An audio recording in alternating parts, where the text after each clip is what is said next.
Everything ends. Mm. Tell me what that means to you. It's a great start. Everything else came from the origin story was something a little bit more of a conversation piece. There was a good rugby mate of mine, Sean Spector. I always give him credit. He told me an anecdotal story. I don't know how true it is. It's just where he heard it from. And it was two guys, two warriors or two soldiers, and one's going to race. They're going to have a race in the ocean. And it's a cold, wintry day, and one guy's about to dive in. The other guy's, are you worried? You know, the waters are terrible. And he goes, everything ends. And he jumps in the water and goes out to swim. Not too dissimilar than the movie Gattaca, which is underrated completely. But he said it in passing. I remember when he told me this, we're on a trip in Europe, and that saying was about maybe 13 years ago, 12 years ago, and it struck a chord deeply within me. Not, again, very similar to Memento Mori, right? The concept that it is over, that death is imminent and life is going to end and all things will end. And I think at first when you sit with this idea of everything ends, the general population thinks that it's relatively morbid. All of us have some type of morbidity to an extent. But to me, it also means the bad and the good. You know, as much as the good is going to end, life, family, relationships, so is the bad. Pain, vulnerability, fear. And so to me, that concept of everything ends kind of put a timeline and how special both the good and the bad are. Because when you're in the shit, you think this is it. This is the worst it's going to get. And sometimes you take this kind of negative approach to it, when in reality, we all know that that's truly what's building the character within your system. As much as when the good things are going and you're happy and life is great and you're hugging your loved one, I think it's important to understand that that also will end. So that it gives you a moment of presence. So to me, everything ends it's more than just a saying. It's more than just a t-shirt and a flag. It really is a life motto for me and for a lot of us that train at this gym and those that have come in contact with me. It's something that I live my life with. And I say it all the time. And people sometimes will be like, oh, that's so negative. I'm like, think deeper. Yeah. And that's what that means to me. It's a way to live life. And I constantly and almost daily remind myself of this. So we're going to talk a lot about your career, Sure. All the sports you've participated in, you've competed in. How many times have you been told that you've reached the end? Oof. Externally, that conversation has stopped within the last 4 to 5 years. Internally, I deal with that question all the time. And I'll preface this by saying that when I first started fighting and stopped fighting, then I got into rugby and I got into strongman, and I had the injuries, my spine, my bicep. That conversation became not only a face-to-face word of mouth, but a look, which I hate. When people look at you like... Look of defeat? Yeah, maybe you should stop, look, or they feel sorry for you. Pity, which is infuriating. More often than not, it's also self-induced. I recognize that sometimes my body language, my attitude, the way I was coming off, maybe I gave you that I'm tired of this, maybe you should treat me that way.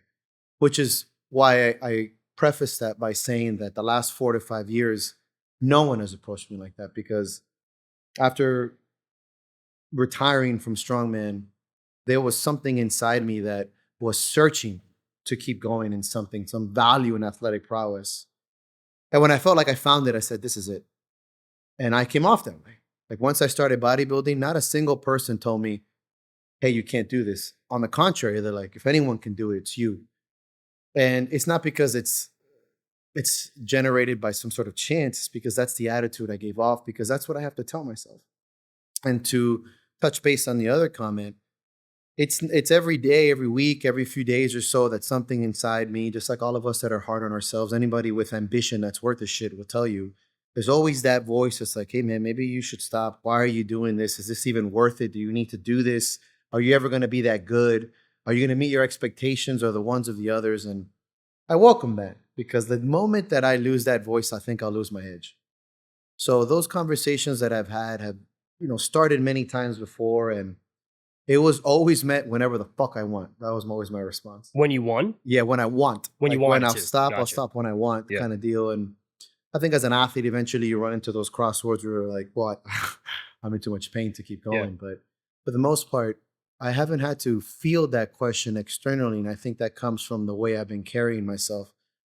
And I've worked 40 years to get here. And even now, internally, I deal with it sometimes. But I don't see myself having that conversation anytime soon, I hope, because I want to carry myself with that attitude. Good. So I've done immense research. Oh, man, I love it. I've read. It's very flattering, by the way. Thank you for having Of me. course, you're a beautiful writer. Thank you. I really enjoy it. From one to another. I appreciate it. So I read a lot of your writing, and you talk about someone a lot. You talk about a couple people a lot. So I'm going to read this. Mhm. I never got to meet the poor Colombian boy from West Kendall. You talk about him a lot. I'd like you to talk about him. It's a great question.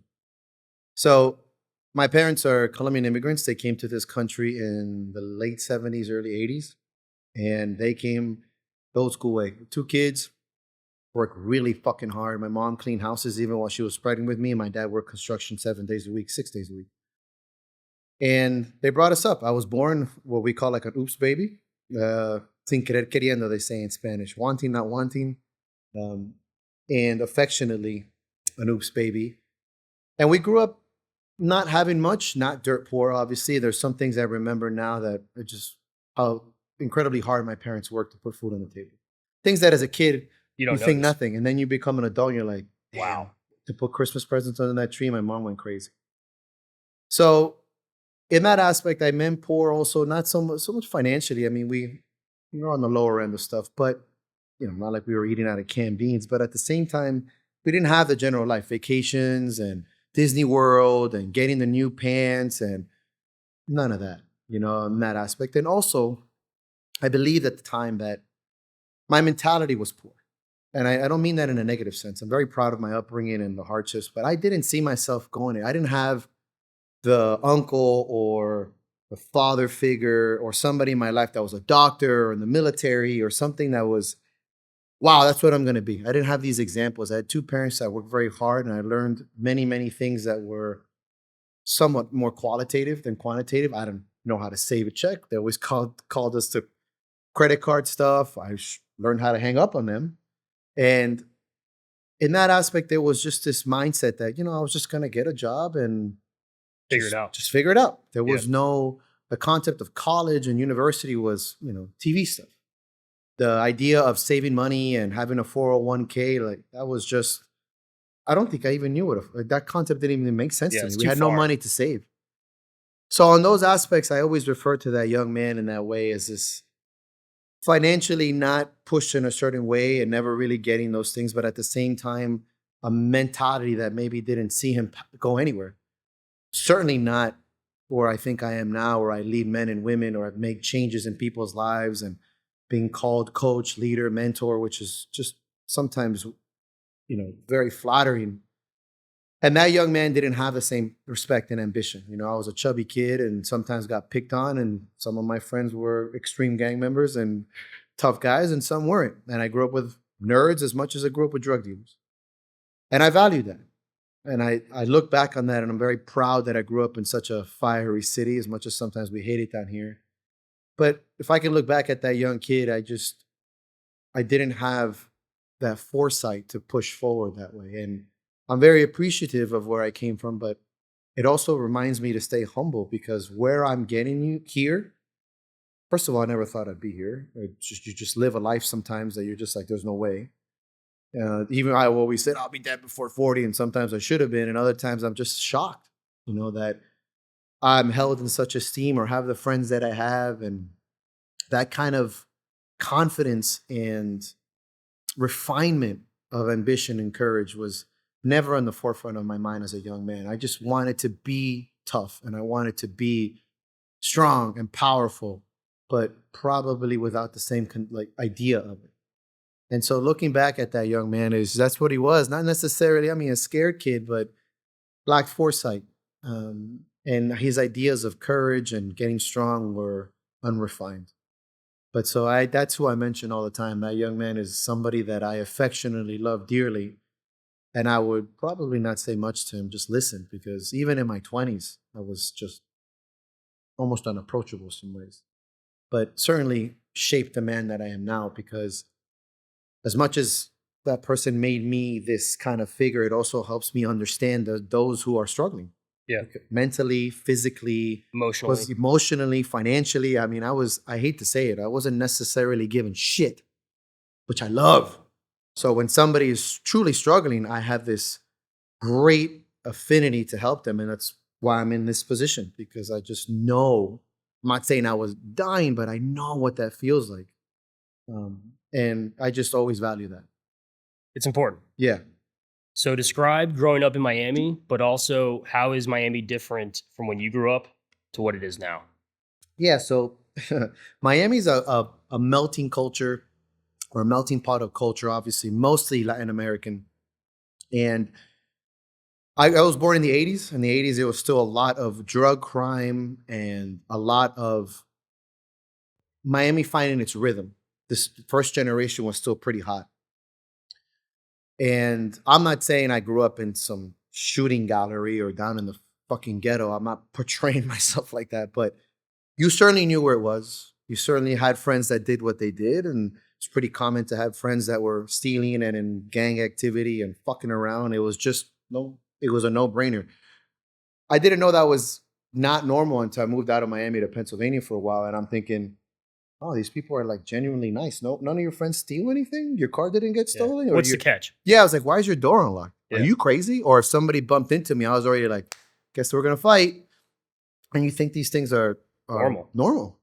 So Miami is just a hot city. And I think it puts, we say chispa in Spanish, it puts a spark in your butt to go. My generation of people, I'm 40 years old now, grew up with mostly immigrant parents. So we had parents that were struggling and working hard. So a lot of us did what we had to do, whether it was go to school or be productive or get the first job we could get or turn to other activities to hurry up and make money and not push on our parents. It's very different. Now my generation's having kids and those little motherfuckers are spoiled as shit. And I get it, right? Because you don't want your kid to have to go through what we did, in a sense of having to figure things out, or you're home alone because your parents are working all day and figuring out the language. And that kind of upbringing really kind of skews the thing. So Miami now is obviously way more affluent. It's safer, no matter what people say. Obviously, it can be anywhere. If you want to take the wrong corner, you can find it. Yeah. It's also a city that very much is a town that's a city. And its eyes, I always say it, I'm proud to have grown up here because it put a fire in my belly that I know I can land in any city in the world and I'll make it. Because it's like when you're born in New York. You just know, like those cities, Boston, Chicago, New York, Jersey, Pittsburgh, LA. Philly, you're LA, you're just like, you got to make it. Yeah. And in that aspect, I'll put Miami up there. The next generation, I think, has a little bit of tough, it's a little bit easier to make it here, but it's also super expensive and it's not as open opportunity, right? So Miami's an interesting concept. I stay here because I have roots here. And my family and my parents, I don't foresee myself staying here forever. But right now, I still consider myself young, and this city keeps me hustling. Yeah. So I'm proud of it. Describe the dynamic of your household growing up. So I have a matriarch. That's my mother. I love her to death, Nora de la Pava, and my father, Hugo. My father was more laid back, affectionate, cuddly, and he had suffered an accident when he was in construction. Had something rolled over his leg and pretty much ended his career. And he went in to try to fight a lawsuit. He got fucked over by doctors and lawyers for many, many years. And it really hurt our family financially. Those were the hard years for us because we lost a breadwinner.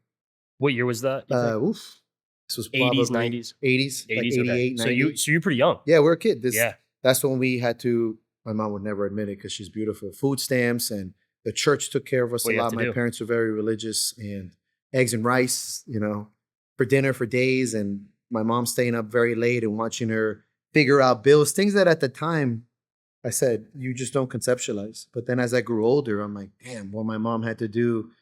So at the time, my dad couldn't work, and being a good man, he took on the home. He cleaned, he cooked, he took care of us kids.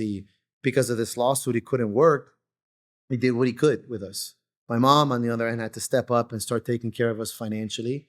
And my mom's always been a tough cookie. All my friends know that my mom's like the matriarch. And in that dynamic, my mom was a little bit more stoic. a little bit more of the rule enforcer. Beat our ass when we were kids, and then I was her favorite, obviously, because I'm the baby. And then my dad, at the same time, was very much our friend, affectionate. He came from a very rough upbringing, humble man who loved us dearly. Like the way he loves my mom is without measure, and the way he loves us all is incredible. Same thing with my mom. My mom just had to get tough, and so to me, being brought up by a very strong female energy, it's very Hispanic to have a strong female role, but at the same time, a very affectionate, powerful paternal figure, I think really helped me change my outlook on what general concept of the world looked like to me. So I got a little bit of the crisscross, but at the same time, it made me respect both roles, which is why I foresee, and I'll tell you very openly, when I see a male try to be very strong or alpha, but he's not affectionate and kind, I say, well, you're half a man or quarter of a man. And when I see a female only be soft and, accepting, but not her strength, I'm always like, well, you're just half a female. And I say that because in this gym, I'm always like, we can be strong. And it's because I've seen both sides of the story. I've seen a strong male be kind and affectionate. I've also seen a very feminine, affectionate woman like my mother lay down the fucking law where I'm like, oh my God. Yeah. So it's kind of helped me open my eyes to that conversation rather than being like set in stone. So I have a brother and a sister, an older brother who's 10 years older and an older sister who's 8 years older. I have a great relationship with both of them. I love them dearly. My brother's name's Pablo and my sister's name is Gina. And both of them I'm very close to. My sister is like my biggest fan and she's awesome. And so I have that dynamic between them, and I was very much the little brother. They took care of me, and I had a good household, brother. I'll be honest with you. We didn't have much, but we had a lot of love and a lot of affection, and I'm very, very close to my family. I will carry that to the day I die, that I am very close to my parents. I speak to them almost every day. My dad trains here. I put them on Instagram. That's awesome. Yeah. Yeah. And my brother and my sister I speak to all the time. My sister trains here. Her kids are very close to my nephew is basically my training partner now. And that's pretty huge. And her daughters are very successful, and my brother's kids have grown up too. So it's a cool dynamic. I'm very fortunate for that. That's the word I wanted to use, was dynamic. Yeah.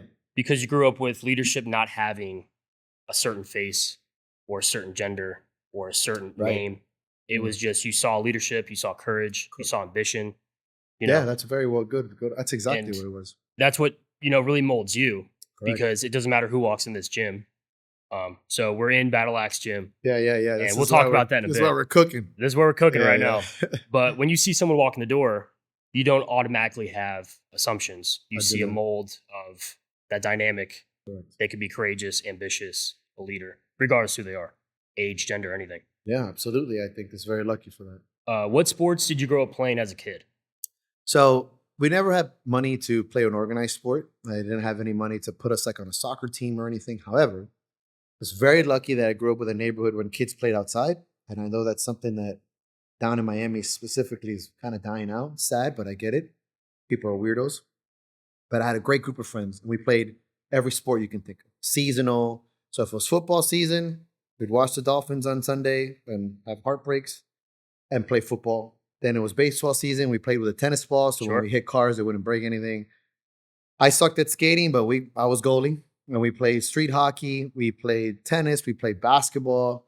But very athletic since I was a kid. My brothers we come from a very athletic family. My parents, when they were younger, were athletic. My sister, my brother specifically, he taught me a lot of sports. So since I was 3 or 4 years old, I've always been playing sports, running around. Even as a chubby kid, I can move, man. It was always surprising. Like if we go to another neighborhood that didn't know me, I wouldn't get picked first. It was like second to last. Yeah. And I would smoke these motherfuckers because I can move. I play sports my whole life. So you were quick. Yeah, and I can dodge and I can move. Yeah. It's just, you don't expect it, but I was shorter and fast. So I played all those sports, and growing up, that was just like a lot of good street sports, playing outside, and that was a good time. That's when we would, play literally as the sun came up, drink water in the afternoon, home for a sandwich, and right back out to play. I had that growing up, and man, I love that. Yeah, it's important. Yeah, I don't see it as much anymore, and I'm not dogging on the next generation. It's just something I was really happy with. Yeah. Pong and Atari is a little different than word. Theft Auto, so there's less reason to stay exactly. So How did you feel about school as a kid? And how are you as a student as a kid? So I think my perspective on schooling was really important because my parents came here so that we can live the dream. And to them and to any immigrant, at least at that generation, school was a big deal. And we were brought up like if you go to school and you get a degree, then you get a job. That's what my generation was brought up. That's what the American society gave you. And doing well in school was not only because you got the opportunity to go to American school and you should be proud that you're going through like a school with AC and books and all this stuff. It's also pay respect to your parents who came here to work so you had a better opportunity in life. And also in my brain, I thought, well, if I go to school, I learn and then I get a career. And that was just maybe how I go there, or, at least get a job. If I have to graduate, right? That was my concept. I was a great student, not in conduct. When I was a kid, I would make jokes or get caught drawing, and not a bad kid. I was just always kind of clowning or making a joke or talking. But as far as scholastics, I was pretty damn good, except for not super great in sciences and not great at like certain English classes. But as I got older, I excelled in math. I got much better in writing and English. And I was actually pretty good. The reason why I did well in school is because I love my mother. I just didn't want to upset her. Let her down. Yeah, I could not go home with bad grades. That's all they asked. My mom didn't, and she was a big rule enforcer and, be home on time and treat people with respect. But she's just go to school, man. They valued education. Of course. That They was knew. it. Right? That's why we you came come here to go to school and to be grow. better. Be better than they were, right?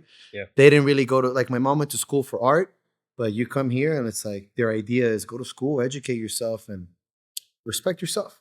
I think you can do whatever you want. And honestly, high school is not that hard, bro. If you really, it's just not hard. I look back at school, I'm like, it's not that hard. So a lesson, I think you've talked about it, or we've definitely heard it. The hardest thing you've ever done is the hardest thing you've ever done. Yeah. So at 15, dealing with first heartbreak Yes. and biology, it feels overwhelming. Yes. Looking back now, I'm like, God, I wish I graduated 3 years early or something. Yeah. You know what I mean? Now Yeah, it's yeah. like nothing. Yeah, correct. I didn't have a mortgage when I was in high school. Yeah, right? yeah. So things change. Correct. But it's definitely true that as we keep growing, and you've talked about it before with your poise of you're not intimidated of things ending because you've already seen things come and go. Correct. And you're just ready to just keep moving forward. So you touched on it earlier. You noted that as a kid, you wouldn't listen to anyone and needed a lot more guidance. If the West Kendall kid were here right now, is there anything you'd say to guide him? I've been asked that question a couple times, and I believe that my answer has continuously aged in the way I've wanted to. When I was in my 20s, I think I was always pretty good as a younger man, but my mind started to really want to search. I got into politics and science and history. I started to ask questions in school, and my mind just searched for answers from, learning agnostic and atheism to communism to different styles of art, things that I was never shown. I wanted to learn the opposite. It was just always in my body too. If you tell me, oh, that's red, I'm like, whoa, why? Why isn't it this way? It's just since I was a kid, I can tell you why my favorite crayon was black, because everyone wanted a color crayon, and the only crayon that didn't get picked was black. I wanted it because no one else wanted it. That's why my favorite number is 13, because nobody wanted unlucky 13. So I'm like, I want it. Like, since I was a kid, nobody instilled that. My parents are not like that. So as I got a little bit older and I started kind of understanding things, and when I went to school and I came out in my 20s, I started to think, well, in your 20s, you think you got it all made, right? And I don't think I could tell that young man anything. And I've said this before too. I think, and I know that I would want to listen to him and have himself talk himself into reason.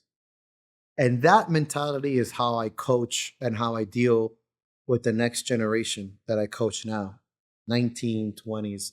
I realize that if I go to my younger self and I start telling him the things, that guy's going to tell me to fuck up. And he's just going to close up. He's going to shut down because some 40-year-old man is drilling him and treating him like a child. Yeah. And I hated that. I was like, yeah, you're right. Maybe I'm 22, 23, but don't treat me like a kid. And that's what young people hate. And you'd be surprised that some of these younger people, I know I surely was a lot smarter than I was for my age, have a good sense of thought. And the kids nowadays are a lot smarter than I was back then, as far as just intellectually, psychologically, emotionally, maybe even too complex for their own good. So if I would sit there and tell myself anything, I'd probably tell myself to shut the fuck up. And I would laugh. I'd be like, you're right.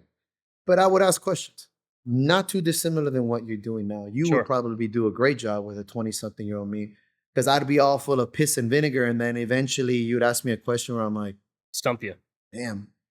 And that's the way my biggest mentors in life at that age and throughout my life have always let me figure things out on my own in a way that was structured, productive, and intuitive. But if you tell me to do anything without explaining it to me, I will immediately combat you. Question. Yeah. And that's just most people's. I would think that it was just akin to me, but it's not. It's natural. It's natural. So Very you are you familiar with the Socratic method? Mm. Socrates? Yes. Are you familiar with his method? Not the method, but I know that Sure. Socrates. So there's a great TED Ed video on YouTube. It's like 6 minutes long. It's phenomenal. It's animated. So Socrates, the famous philosopher, two of his best pupils are really famous, Plato and Xenophon, spelled with an X. Socrates would ask a question, and then his students, his pupils, would try to answer it. And he wouldn't give them the answer. He would counter them with another question to pose their thought to go on and on. Yeah. Well, then Plato is extremely famous, right? Yeah. And Xenophon rightfully so as well. They started questioning in their heads, what would Socrates ask me without having Socrates around? Wow. And as I write every week. I've been posting every single week. I'm approaching 5 years. I would question, what would Mike ask me? What would my dad ask me? Oof. What would this coach, that coach, my grandfather, my grandparent, people that are gone? And I thought it was unique. Just like what you said. I was like, wow, I thought I came up on something. Amazing. I stumble on this. I'm like, well, it's like 3,000 years old. I did not come up with it. Yeah. But it's extremely powerful. That's beautiful. And it's really neat when people are gone. Yeah. So the lessons my great-grandfather taught my dad. And I've just learned through like legend now of this guy I didn't really get to know. It's legacy. Where what would he ask my dad? And then how would my dad ask me? What would he ask of you? And what would he ask of me? He didn't get to see me at 30 years old, married, stuff like that. So it's very poetic. So you've been doing it without realizing it. Oh, that's beautiful. But the Socratic method is. Oh, look at that. It's pretty neat. Oh, that's beautiful. Thank you. So I like that. What would they ask of us? Touching on your exploration, tell me how you ended up at Penn State. So, again, one of those things that just never crossed my mind. I was Saved by the Well TV life. My mother is a cake decorator, and she's retired now. Amazing. My mother's a true artist, a very artistic family on that aspect too, on my mother's side. My brother and myself got that gene. And her work had been seen by somebody called Maggie Hardy, whose dad owned 84 Lumber in Pennsylvania, which is a big lumber company. Multi-billion-dollar company at the time. They owned a giant hotel. The lady was enamored with my mother's work. She goes, I need you to move to my hotel. And you or your mom? My mom. Okay. And she was just, my mom was like, oh, it's crazy, whatever. Yeah. Well, long story short, she's like, we're going to pay for a house, pay to move you. This is going to be your salary, and this is where you're going to live. Which was, my mom at the time was in her 50s. This was incredible. Miami still was expensive then. So she took the job, which is, I always give her respect that my parents at 50s and 60s took a leap. Yeah, courage. And she goes, and on the back of her will and her skill, her art, her passion, not just anything, just on her skills alone, we went up there. And so I was 18 at the time, about 17. And I left everything. I left a girlfriend at the time, all my friends, but my parents are going to move alone. I was still kind of young. I didn't see myself living with my sister or my brother. I'm like, well, I'm moving. I also felt really not okay leaving them alone, especially going to a small town that only spoke English. And it was the worst thing that could have happened to me at the time, right? You leave all your friends, life is over, I'm alone. We made the best of it. And so when we got up there, I was like, I just started college. I was just done with my first semester of college. I said, now what? So there was a university, a community, and then there was Penn State, the branch campus that obviously would feed into Penn State main campus. And I had to figure this all on my own. Paperwork, scholarships. I had to It's funny. It sounds like an old Vietnam story. Now I had to take 2 buses down the mountain, which I did. Yeah. It would take 45 minutes to take one bus. That 10 was inches free. of snow. Yeah. No shoes. No shoes, up Yeah. hills both ways. Yeah. And then I would take another bus to town to Penn State, and I would pretty much stay the whole day figuring paperwork out. I had my parents, that's what I was saying, that our generation doesn't come from, hey, honey, sign this out, or I spoke to your counselor for you. It's me trying to figure out what I could do on my own. And, as a kid, I'm 17 years old. I don't know what I'm doing. So I ended up the best option was going to Fayette. I had to prove that I was in state, that I wasn't going to school out of state, because out of state, Penn State is wild. It's still expensive. And that's how I ended up at Penn State for a branch campus for a year and a half. Then I went to Penn State, Maine as a psychology major. And I was the first one in my family to go to university and graduate at university. And I'm really proud of Penn State University. It was a challenging school. And that whole experience was awesome. My mother gave me that opportunity for taking that leap, going up north. And she helped me, especially the last couple of years of college, like helping me pay for food and stuff, like TV life. And then towards the end, they had to move back down because the job ended, which was also pretty tough on her. But that idea was a dream for me. The amount it provided you. Yes, correct. Because I'm sure when they left, was it Cali? Yeah, they left Cali, Colombia. Colombia. I did my research. Wow, very good. When they left Cali, I'm sure they had no expectation of Penn State. Nothing. These crazy schools. No, and they love it. My mom's like, ooh, my son went to Penn State. It's adorable. And I'm proud of that. You both earned it. Yeah. Right? Yeah. Off her courage, too. Correct. And we would have never gone up there. Like I said, I would have stayed down and maybe community college and then just work construction. I was working construction at the time. And when you're making a couple $1,000s a month as an 18-year-old kid, you're not going to go anywhere. You're going to stay there. And that was kind of what I was foreseeing my future as. And I'm not saying there's anything wrong with it. It's just, it was very short-sighted. Like, I just make the money and use it and waste it. And there was nothing beyond that. And that opportunity was major. So that's how I ended up at Penn State. When did you know you wanted to study psychology? In 10th grade. I took a psychology class in 10th grade. And like every other psychology class, you start with learning the eyeball. And I think all of us are fascinated with the mind. It's hard to say that if you're a thinker, if you're a type of young intellectual, that you're not fascinated with the way the mind works. Not everyone, obviously. I've always been. As an artist, and that kind of part of my brain being turned on to the way things look and the way things are. And my mother always influencing me in the way things are philosophically. And she was very religious at the time, too. There's deeper meaning to things. That idea of the way the mind perceives things was huge to me. And when I was in 10th grade and I took that psychology class, I said, man, it'd be really great to get involved in something like this. It was always in the back of my brain. I just did it again. No guidance. I don't know it was even how do you do this career? Or I thought maybe 4 years and you go into counseling. I had no idea. I started school wanting to study wolves. I was really got into the biology, and that was my first thing. I wanted to study chemistry, biology, and study wolf cultures in Yellowstone. That was it. I was so enamored with wolves. Are you still? Yeah, still. Wow. Now they're just so freaking popular, whatever. Everything's a wolf. But I was... Yeah. I'm not saying I was there before first, because wolves have been cool forever. Sure. I was enamored with them. Yeah. And I said, I don't care if I'm cleaning their poop at Yellowstone. This is my dream. And then I took chemistry and biology, and I'm like, holy fuck. Yeah. Maybe not. And in that aspect, I don't want to say I fell back into psychology. At the time, I didn't really know. And then I took a philosophy class. I started talking to one of my psychology teachers there and what possible careers there could be. Whether there was the idea of forensic psychology and therapy. And I said, well, it doesn't matter. I know what I'm in love with. And I know that even if I don't become a doctor of psychology, I want to study this. I want to give it its due diligence while I'm in school. And at the time, I was really studying like serial killers. I wanted to be an FBI, Sure. Just things that you do as a kid. Yeah. I'm like, oh, I'm going to, be like CSI. So that's how I got into psychology, and it originated there, and then it was kind of fine-tuned at Penn State. I'm not a biologist. Mhm. Have you looked into the psychology of wolves? Yeah, actually, I have several books on it. Okay, yeah. cool. So you might be schooling me. I read a really cool article. Well, I don't know, but we'll try. And I don't have any of this prepared, but when people see a wolf pack, they typically see a wolf in the front, and they're going to see a bunch of moderate aged wolves, right? Then the younger ones in the middle, the cubs, are going to be protected. Then they're going to be older ones in the back again. And then, I don't know if you know, there's normally one holding in the back. Yeah, yeah. So I have a lot of quotes of yours.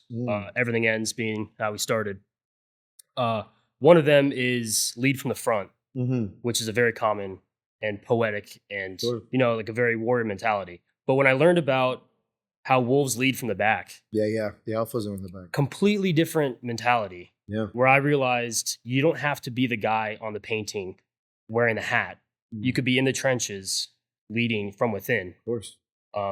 And I just thought that was crazy cool. Because if you're going to see this wolf pack out in the wild, you're going to think the alpha's up front. Yeah, and the alpha needs to keep an eye on the pack. And that's kind of the beauty of, if you really look into wolf psychology, of interacting with others, people that you love, and the levels of that, right? The older ones are in the front. You have the kind of younger guys in the back, and females here, and you have guys on the outskirts, and how you kind of maintain your clan and maintain your pack. And certainly leading from the front is a type of mental cue.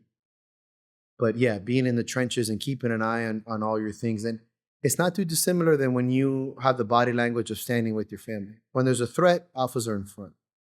But when you are walking with that, you typically walk next to or behind your family so that you can scope things. I mean, if you really study. Especially your spouse. Correct. You're not going to walk in front of your spouse. No. But as soon as you sense danger, the alpha would go to the front. Exactly. And in the end, we're all kind of always attuned to that primal mentality.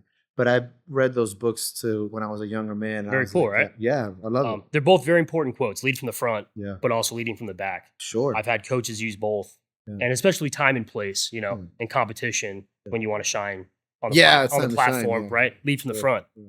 But I've always kind of deep down had that mentality that if I'm leading from the front, I don't want to look at myself as bigger, better, badder than my teammates. Yeah. I'm completely content with showing them from within, right? Mm. So something I haven't written about yet, they always say you're as strong as your weakest link. Sure. Weakest link. I kind of hate that because you should be as weak as your strongest link. Fair. That should be the goal. That's actually excellent. We shouldn't be poking on the weakest guy. We should be uplifting him, and we should be leaning on the hardest guy, saying we're only as weak as you are. Correct. Because we have to be on your shoulders. That's a great and stand on top. That's a great perspective, and I think it really that aspect to me is very important, because there is a part of me that, maybe the younger side of me, that's important to identify the weaker links and the stronger links. And the only way to do that is to have that mentality, that you can identify what is weak and what is strong within the context of what you're doing. However, what you do with that information, I think, is a difference between leadership and getting in the way. A true leader identifies that and challenges the strong and uplifts the weak. And I think that takes both a primal perspective in psychology, because if you're calling somebody weak and strong, you already have a primal psychology of the pack, which is okay. There's nothing wrong with that. But what you do with that information and how you act upon it and how you rationalize that is the difference between being a great, sovereign, caring, compassionate leader or being a piece of shit. And I think it's marrying both worlds, both the primal and the human, right? Because to rationalize is ideally the echelon of human existence, because we assume that other animals don't rationalize like us. So, example, in this gym, I identify who are the weaker links and who needs to be pushed and at certain times, but I agree. Yeah. You must challenge the strong and bring them not down per se and uplift, because once the strong think they're too strong, then they start getting characteristics of arrogance and ego is weakness. Correct. Yeah. So it's pretty neat. Yeah, I love it. So that's something that, especially in the gym, I've been training, competing for a long time. Yeah. Approaching 7 or 8 years now of competing. And it's crazy. I've known you at least 5 years. Yeah, I think I met in 2020. Yeah. But I would never want to pick on the weakest person, because they're not going to prosper growth. No. Because they're already like, I'm the weakest link. Yeah, one of us will just give up. Right. So you want to pick them up. Not that you're putting down the top guy, but you want to pick them up just as much. So all my teammates know you couldn't tell if I hit a PR or if I didn't. Oh, yeah? So another quote from my dad. My dad is extremely influential in my life. He would always say, do it like you've done it. Hell yeah. So I grew up playing baseball, and I was a short, chubby kid just like you. Mm-hmm. I was quick, but I was never fast. Yeah. So I got to be clear You there. got moves. Yeah, I was pretty quick. Right, yeah. Just like you, I wanted the things that people didn't want. Sure. So I could not afford a $300 glove Right. when I was 9 or 10. So I got a catcher's mitt because it looks different than everyone else's. It's just different. And I was a short, squatty kid. I had strong legs, so I was thrown behind the plate, right? And I was pretty strong at hitting. So my dad would say, if you hit a home run or a double or a single or you strike out, do it like you've done it. You're not going to hit a home run and then showboat and everything else, because then you can go 0 for 10 your next 10 at-bats. And then it really sucks. And then everyone remembers. Yeah, they yeah. remember the time that you showboated. Remember that time? Yeah. So like, do it like you've done it. Sure. And that's how I've tried to live since. That's excellent. So whether you pick up a 700-pound PR or 500-pound everyday lift, you just walk away like you couldn't tell. I respect that. So going back to your college experience, you talked a lot about what it was like moving to Pennsylvania and the journey through Nam to get there. Was there a professor that really impacted your life? Yeah. Few, but specifically in Pennsylvania, it was Dr. Marvin. And when you were talking about the Socrates thing, his name was Dr. Marvin, and he was my biology teacher. He was also a philosophy major who had then, in his genius, because I don't know how you go from philosophy to biology, discovered something in a particular cell and got a whole paper written on it, and got his degree, and his doctorate degree was Dr. Marvin. He had a lot of OCD stuff. He would take his watch off and on. I counted one time, 63 times in one class. And he had these things and features. He's such an interesting man, but an intellectual and a philosopher. One of his questions that he gave us on a test is he made us look through a tomato skin on a microscope. And then he said, first, what do you see? And the second question was, what does it mean? Which is not a science question. It's a philosophy question. So when you look through the microscope, you see these cell organisms, the cell structure and all this stuff. And I remember thinking, this is a philosophy question. So I went up to him after class and I said, no one got it. None of us did, because we're like, what is this? Yeah. But I went up to him privately. I didn't write it down. I go, are you trying to show us something within the intricacies, how things are all connected? And he goes, yeah, that's what I'm trying to show you, that everything in life is connected. And he kind of went on this elaborate thing. And after that moment, I'm like, okay, this is a stepping stone to where I wanted to go to. I'm like, I love science, but this is philosophy, psychology, why things are this way. Why did my brain go this way? And he's the same man who taught me, he was like, answering the hard questions really difficult. Asking the hard questions even harder. It's like when you do a riddle, answering the riddle is hard. Creating the riddle is genius. Told me that when I was 21 years old. It was 19 years ago. That man's philosophy in life and his intricacies really stood out for me out of all my professors in college. And that made me fall in love with the intellectual mind. And it opened up an avenue that science and art and philosophy and psychology were a lot more intertwined than I wanted to admit when I was in my 20s. Something now that I live deeply in my brain, trying to connect things in my mind. But that stood out significantly. And it was very much like that. He would make us ask questions at the end of tests. How hard it is to ask a hard question. Socrates. Yeah. That's why when I'm telling you, he goes, he taught us to ask difficult questions. And it's really hard to ask a difficult question, as you know. And that's something that stuck with me the rest of my life. It made me listen more, it made me ask deeper questions, and it made me realize that there are such things as stupid questions. And they're typically thoughtless questions. I say that to my guys all the time. They go, what do you want me to do? I go, that's a stupid question. I go, put more thought into that. Okay. And so on and so forth. Dr. Marvin. Yeah, I don't know where he's at now, but is he still around? Do you know? I have no idea. We'll have to look into it. Yeah. Remind me. Yeah. I'll try to Please, dig deep on him as well. It's a big deal. There's one professor for me that I had. So I played baseball at Pasco Hernando State College, my local state school. Mm-hmm. And they try to give you so many classes that are kind of easy just to make sure some of the jocks can just keep playing ball. And I did really well in high school, and I wanted to go to a big school, but I wanted to play it smart and like if I could play here and try to move on, right? So I just took this class. They just said, hey, was there 16 people in the class? 8 of us were baseball players on the same team. Yeah. Most of us were freshmen. So Sure. it was kind of rough. Yeah. So I walk in, this big jolly man, big gray beard, heavy set, and like a real Santa Claus vibe. And we sit down, and it was the first week. We had his class twice a week. It was Tuesday, Thursday, whatever. And the first week, I don't know if it was like a haiku or some type of poem. It was like a prompt, but I think he said like, here's like certain questions to answer them. And he's like, fill it out. And then the next day, turn them in. And then the next day or the next week, you know, get a grade and whatnot. Yeah. The next class, I turned it in. And I was okay at writing. It was probably one of my worst subjects, believe it or not, when I was younger. Funny how things Ironic, change. right? Yeah, right? My sister has a journalism degree. No way. I do not. Yeah. So it's just ironic. That's awesome.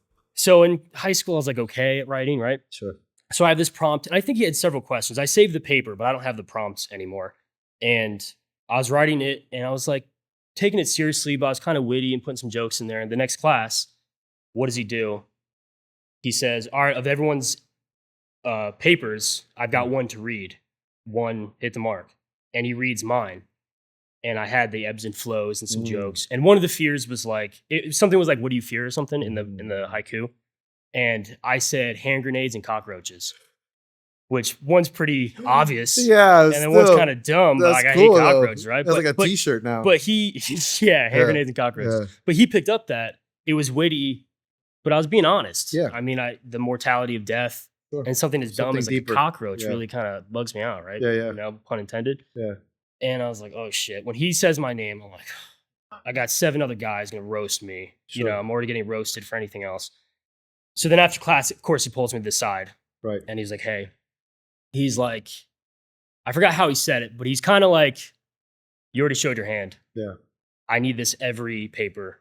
Now you got to keep every up. assignment. He's like, now I can't let you loose because you kind of, you know, set the tone. You set the tone really strong. Because my other guys, they couldn't even finish it. It was like 12 lines. They submit 8 or 10. Crap, yeah. And I'm like, dude, I mean, it's a pretty easy assignment. So then he pushed me. He's the sole motivation of why I pursued writing. No way. And I get almost emotional talking about him because years go by.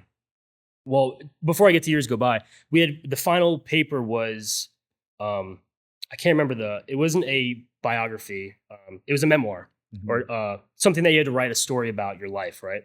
And it had to be Times New Roman, 12 size font, whatnot. And again, some baseball players are making it size 15 to try to fill the space. Yeah, 1.5. Yeah. I think I wrote like 14 pages. Holy crap. And there was no limit. And I was not a writer. I was like, this was kind of like a chore, right? Yeah. And I was just flowing. And I wrote about this crazy hard experience of like really my first heartbreak in high school, which was only like 8 months before that. Sure. Right? Yeah. And a separate from that, the one right before that, he said the assignment was to look in a mirror and tell me what you see. It's a lot like what you're, you know, this was way more philosophy. Is awesome, man. This is blowing my mind. The class was individual discovery. Yeah, young men never get asked. Cush class, right? And I was honest with it. So the mirror thing, I looked in a mirror and I was brutally honest. I just shredded myself about, you know, my forehead's a 5 head. You know, I've got a widow's peak. My eyes aren't even. Yeah. Just destroyed myself, right? And he pulls me aside and he's like, these are signs of like narcissism. I was like, what? That's what I was trying not to do. Oh, yeah, I was trying to do the opposite. I was trying to be brutally honest of like, man, I'm so imperfect. Like, I'm just like struggling like everyone else. So he almost interpreted that in a weird way, but it was reassuring of like, don't be so damn hard on yourself. Yeah. Because I didn't think that detrimentally of myself every day. Sure. But I mean, you told me to stare in a mirror and tell me what I see. This is what I felt at the time. Yeah. And I mean, I had something uplifting at the end that, you know, imperfection is what makes some beauty. Sure. So nothing in nature is perfect. And that's what makes snowflakes beautiful, right? Yeah, sure. So I was trying to be poetic again, but he really took it. It was like, wow. So anyways, that final, like that memoir type piece I wrote, pulled me to the side again. He talked to me and he's like, I think you should continue writing like this in whatever capacity it is, right? And it was years before any of this. This was like 2016. Wow. And these posts, my weekly posts didn't start till 2020. So years go by. So years go by, I become a firefighter for Pasco County Fire Rescue. And I just felt compelled to call him. I've already been writing a couple of years. And I had his cell phone number. And I called him. And I kind of had to remind him, now he's probably in his 80s. Sure. And I choked up. Yeah. I teared telling him that like, you're the reason. Look how far I've come. It was like a 16-week class. Yeah. And this is how influential. All these other kids were just like, let's get this crap over with, try not to fail out so I could play baseball. But it really changed. And now I'm really pursuing writing. It's amazing how that works. So it's pretty wild. That's awesome, man. One college professor. Yeah. And you guys talked for a little while? Yeah. I talked to Zeroff. That's awesome. And that's the best day of his life. Yeah. And I almost felt like a weight was lifted off my shoulders that like I got to thank him Yeah. because I've had friends reach out and say, do you have his contact? And I gave it Yeah. and he never answered. No way. I've tried to look up. I think he's since passed. Damn. So I didn't get to see him. The last time I saw him was 2017. But you spoke to him. But I spoke to him and thanked him. Amazing. It was like a really weird weight off my chest. Very weird. Of course. That giving thanks is a weight. Believe it. It's something that I think all of us want to do deeply when we love something. And just giving that love away feels so good. A good weight to release. Yeah. Yeah. It was a gratefulness. Yeah, of course. So how often do you write? So that's a good question. I write to myself often. Every few days or so, I will write ideas, lines, philosophies. The last time I wrote anything seriously has been many years, but I write often notes to myself. I write short stories that often have significance or some sort of artistic portrayal of a feeling that I've seen or feel. Are those fiction or nonfiction? Fiction. Fiction. I'll write it really fast on my story, and they're typically maybe 2 paragraphs, but they're a piece of, like, let's say a page. But I love that. It'll just maybe talk about an interaction about maybe 10 lines, but it's powerful. And I like to write like that. It's like a puzzle piece. Correct. And it's always telling an interaction between 2 people, or maybe a scene of love, or somebody having an introspective moment. I write often, obviously, on my posts. I will write notes about that. I will often send notes to my girlfriend. I'm like, hey, don't forget this. And I'll write it down quick when I'm doing cardio. I have moments of, they just come to you. Eureka, clarity. Yeah, I'm like, this is it. Write this down. This is something that's happening. And I do that. So as far as a deep writing, because I think there's a difference between writing pages or something where you put into a volume of work where you can say, hey, I am writing. I haven't done that in many years because I have written short stories of fiction. I have been writing journals, but I do plan on writing a book because it is something that I told myself I'd do. I feel like I'd be good at it, but I want to do it. And I'm getting to the point where I think I have the discipline, because it takes discipline to allow myself to sit with it and give it its respect. Not just like writing is, to me, as much as everyone may think they can write, it's an art. And Sacred. It's sacred, right? Like, yeah, I agree. And it's not something I'm just going to pick up on the weekends because I don't do shit like that.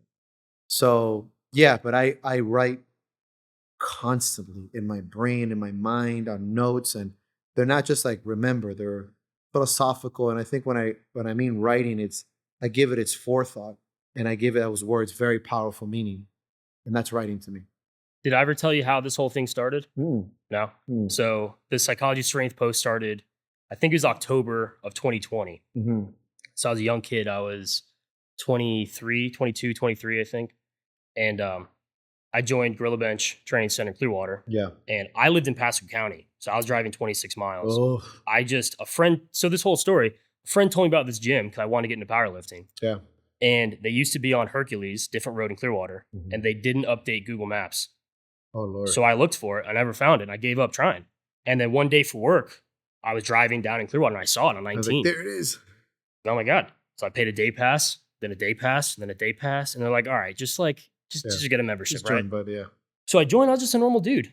And I walked in, heavy hitters, legends of the sport. Yep. You know their names. Gorilla, come on, man. And Matt and Rich and all. I just wanted to prosper to their level, right? To, you know what I mean? To be as strong as I could and try to join them, right? Sure. I was just a normal guy. So I was already competing. My first 3 competitions, I had no coach. So I competed in December of 2018, then February of 19, then April of 19. Jeez. It was like every 40 days. Because I went from baseball where we would play a tournament. We're playing 7 games in 2 days. It's nothing to you, yeah. So I'm like, I could PR. Yeah, I could do this like every couple months. Yeah. We need 12 weeks. No, I'll do it in 6. Like, what am I doing? I had no idea what I was doing. Sure. So I had done a collegiate nationals by myself. I flew to Columbus, Ohio at the convention center where the Arnold's at. Yeah. I had no team. At this point, I was at St. Pete College. Yeah. They had no powerlifting team. No. I was just dating now my wife. I was dating at the time. We just started dating. And I fly to Columbus by myself and I dropped 181. So I compete at 220 now. Yeah, I was going to say. So this was a couple pounds ago. That's a battle, yeah. Yeah. And my goal was to be top 10 in 181. At the time, it was 183 with the USAPL, collegiate, whatever. But I weighed 181. So the University of Rhode Island noticed me because this was at the time, I think, the biggest powerlifting competition in the US by population. Yeah. There's over 1,000 competitors, Holy 5 platforms, and I think it was 5 days. Lord. So these schools that I tried to go to, like Annapolis, you know what I mean? Like the military academies, Yeah. LSU had a crazy team. I walk in, one dude, no Alone. team, Yeah, that's so no college intimidating. on my So thing. intimidating. And I was like, I'll figure it out. So University of Rhode Island adopted me. I'm very thankful. I wrote them a letter and I really appreciated, they're like, we could help you out. Long story short, I placed 10th, 10 on the nose. No way. And I don't know if I ever shared this, but I broke down crying in the bathroom afterwards. No way. Because I'm like, that was first place. I mean, I had no chance at podium, but 10th proved so much to me that I'm like 10th in the country, third meet in alone 4 months, no coaching, Sure. no idea what the hell I was doing. And I was able to pull it off. So the reason I mentioned the story, now I kind of get the ball rolling. And I had signed up for USPA tested nationals in 2020, just the following year. No idea COVID was going to happen. I was already signed up to this meet in the same place that I placed 10th, the same room in Columbus, Ohio. And at this point, I'm at Gorilla Bench and I got a team, whatnot, but I'm just a guy. So I was very fortunate. I won my first national championship in 2020. Wow. I set an IPL drug tested world record for bench press in that fed, in that age group, in that division, so on and so forth. So very caveat. Yeah. But I came back, say it was Monday or Tuesday.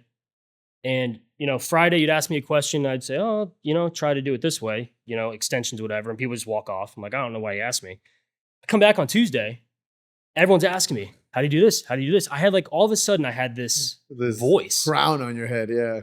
I'm like, guys, this was 72 hours ago. Nothing changed. Yeah, still the same dude. Yeah. Yeah. But that's when I was like, if people are going to listen, I'm going to just start talking. That's a freaking cool perspective. So I'm like, I'm going to make a weekly post. I just challenged myself. I actually put a little, one of those surveys on Instagram. Yeah. And one person said they would not be interested. If I'm not, I do remember you challenging yourself to this. That's 5 years ago. Yeah. Just on 5 years. So anyways, first one was about powerlifting. It was like bricks to a healthy strength athlete. And it was very elite FTS, Dave Table Talk type vibe, right? Mm-hmm. And then after the first one, I'm like, never again. I'm talking to 12 people. You know what I mean? Yeah. My grandma's getting nothing from this. SSB, JM press means nothing to her. Yeah. Right? Yeah. So week 1 was powerlifting, and I've never gone back to powerlifting. So it's all, the psychology of strength is a pun.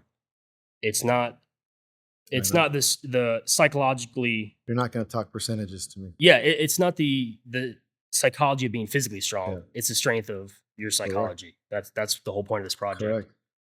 So that's how this whole thing started. That's why I've always been a very akin to that, because that's what my podcast was always about too. My wording is, we never, I think this is episode 1, said the same thing. I'm like, I'm not going to bore you with what I think is going to build your triceps. I want to know why you want stronger triceps. Yeah. I want to know why you're in the gym in the first place, and how sports and strength in the gym transcends life into characteristics that makes you push forward. And then the show kept evolving into very strong psychological perspective. So because people could take that anywhere. Sure. So of all these notes I have for you, I have 0 questions on RPE or Atlas stones. I could if you want, but nope. This is much more. Dave Tate Table Talk. You'll get those answers. Yeah. So, shameless plug. Go to Dave Tate. That was amazing. That was the one. If that's what people want to learn about, go to him. And you were featured on that podcast a couple years ago. It was quite an honor, man. So I'm sure you remember it vividly, but that was the same first question he had for you. And I had all this prepared, and I'm doing research. I smiled to that too. And I'm like, Dave Tate opened with this one. Yeah. And I'm like, I love it. This is the one. I also went, damn, you did that thing. So I'm like, hopefully great minds think alike. Dave Tate's a huge role model. Huge guy I look up to. So good man. It's Dave, if you're listening, I copied good man. you. So to pivot, you've described yourself as, quote, a bad guy. And you struggled, I'll quote again, with thieving, lying, stealing, drinking, and drug use. Could you tell me about that time in your life and what you've learned from it? That's a good question. I don't think I've ever painted myself as a moral man. I've done things in my life, drug use, and because of drug use, I've lied, I've broken hearts. I think I've thieved in the sense that I've thieved good things from people emotionally. I've thieved myself of good opportunities. I have broken promises to good friends because of self-destructive natures. Do you think it was being selfish or I don't want to use the word ignorant, but No, I think I'll tell you what. I can't paint myself this way and not tell you. I've always known why I've done anything, which is even when I obviously do something very bad. Many times it was because I just didn't care, or I told myself I didn't care, or it was some sort of, I need to prove what I thought was tough. And I thought that if I just did bad things or lied or cheated and messed around, that was great. And it's not that I would go out on some murdering spree, is that I didn't do right by me and my friends and people around me at the time to not put them in precarious situations. it benefited you. Of course, because being self-destructive at the time I thought was the tougher route, the tough guy route. And I believe that's true. I believe when you tell somebody you're going to not do something and you do it, you're a liar and you rob them of something good. You have jaded them. When you break somebody's heart, when when you lie to them in a way that hurts them, you jade them. You give them baggage that they never needed in the first place. When you scare them with your antics, with your self-destructive nature, when you're too fucking drunk and too high to give a fuck, it hurts them a lot. People get nervous that you're going to kill yourself or die, or you're going to get into a fight, or you're uncontrollable.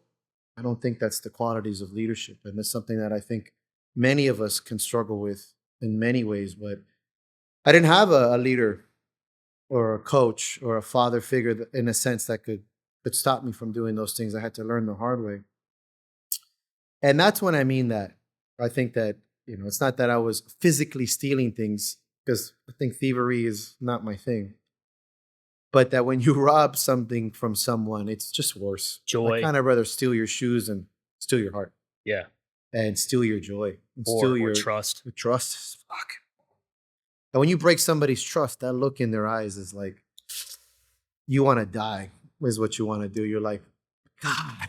I've got a gem for you. Yeah. I haven't written about it yet, but I have a concept that you shouldn't fear the person you don't know. You should fear the person you thought you knew. Oh, it's beautiful. Yes. That's where it hurts. Yes. Right. And I would argue that that's the man in the mirror, huh? Yeah. And if you have to go back to your teacher's perspective, you thought you knew yourself. You're like, this is Yeah, it's heavy. It's heavy. So I refer to myself as that because I also don't want to BS people. I am not online, and I'm not this. That's why I've struggled when people go, "Oh, you're a mentor." I'm like, don't say that. I go, don't say that. And it's taken me a very long time to even entertain that conversation, or thank you for being a leader. It took me, and something my cousin, who I love very much, told me is some of the best leaders don't ever want to be a leader in the first place. I never wanted to be a leader. I was like, Wolves. Yeah, I wanted to be like Wolverine, the anti-hero, the cool guy, the screw you. I can do my own thing. I'm a loner. I'm a fucking loner. So all these concepts to me is like, let me be very honest with people. I'm not a moral compass. I'm not, as much as I could be a good man. I always do, like, a bad man that does good and a good man that does bad, I think are both very valuable, very realistic portrayals of myself. But the last thing I want to come off as is, this esoteric moral compass. So I'm like, no, don't do that. I learned my way over 40 years, and I'm still learning my way over 40 years to, as long as I know why I did something and I can be honest with you, it is much more valuable than me telling you that lie. So those lines are very true. And I may not be that man anymore because those are parts of me that I've had to bury, reluctantly so sometimes, because I'd always think, man, if you're a wild animal, people fear you. And if people fear you, you're in control, but you're not. It's not control. It's not control. It's intimidation. It's bullshit. Yeah. And it's taken me some time because, again, you had to learn that the hard way. So those are things that I mean by that. And it's interesting how life works, right? That was a great question.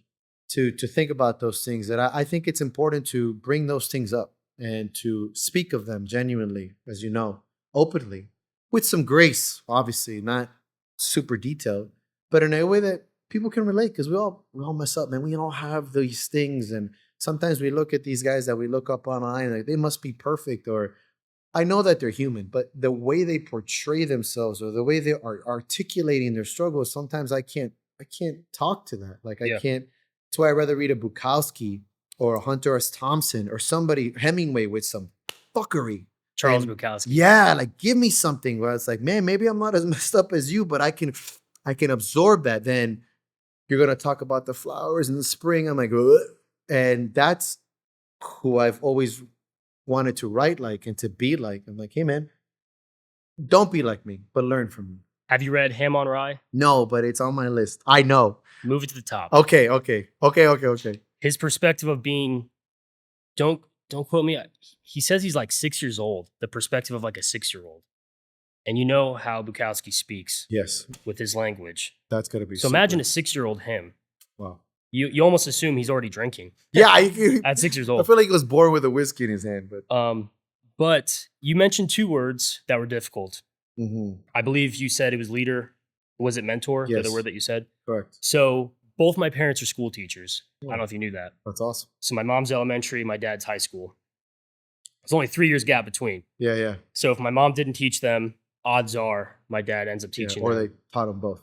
Or both, Yeah. right? Exactly. So I grew up my entire life not only in a school, but people looking up to my dad.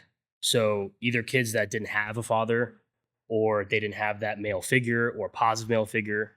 He's been called mentor. Just Yeah, like dad. I was father about to figure. say dad. Yeah. Yeah, Mr. Moschner. It's like uncle, Yeah, right? yeah. And it's out of respect. Sure.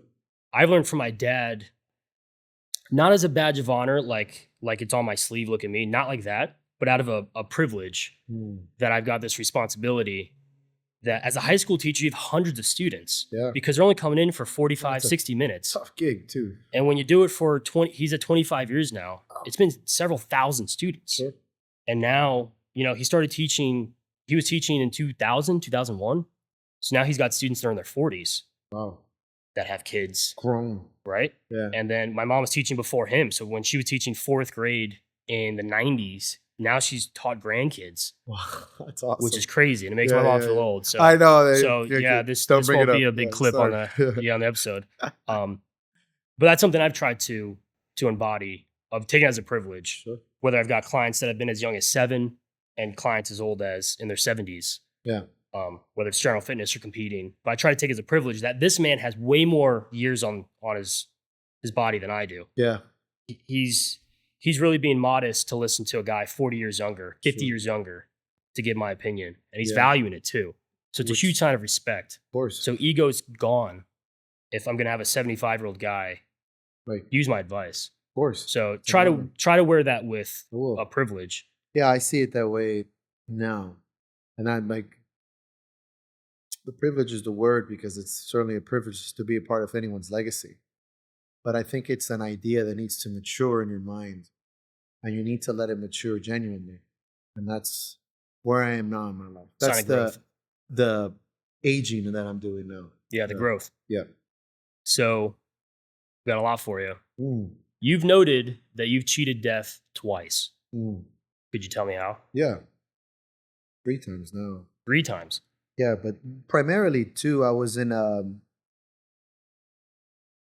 situation where I shouldn't have been, and I got with alcohol, and I got pistol whipped in the forehead and I split my face in half.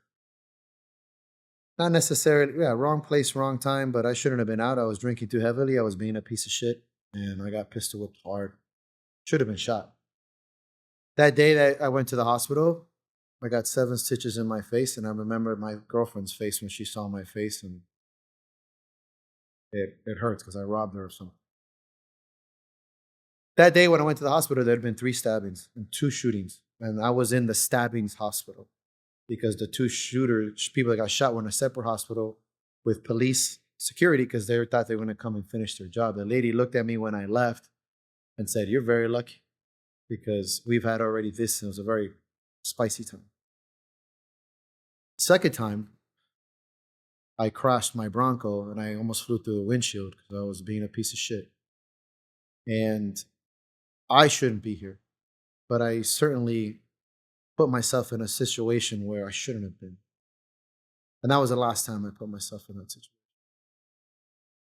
I felt like I was going to rob everyone I loved and everyone that looked up to me of somebody they loved. And I felt so heartbroken. And that was when I looked in the mirror and I only got 7 stitches. I'll show you the windshield when we leave. You as a firefighter will look at that windshield and be like, you should be dead. My Bronco had no seatbelt. Crossed the green light, car was coming. My fault, it was still a green light. Smashed me into that freaking windshield. Spiderwebbed it, blew it out. I've ran calls similar to both of your Should stories. be done. CT scan, nothing but 7 stitches on the right side of my face. Those are 2 big ones. And those are 2 situations where I was not being a good man to my standards. Because I don't think drinking makes you a bad man. It's just was not being me. The responsibility of it. Correct. Yeah. And those situations they stick with me constantly, and I don't let them die. I want them to remind me. I wear those scars not necessarily proudly, but with proper judgment. Live by the sword, die by the sword. I didn't complain. I didn't cry about it. I got instead motivated.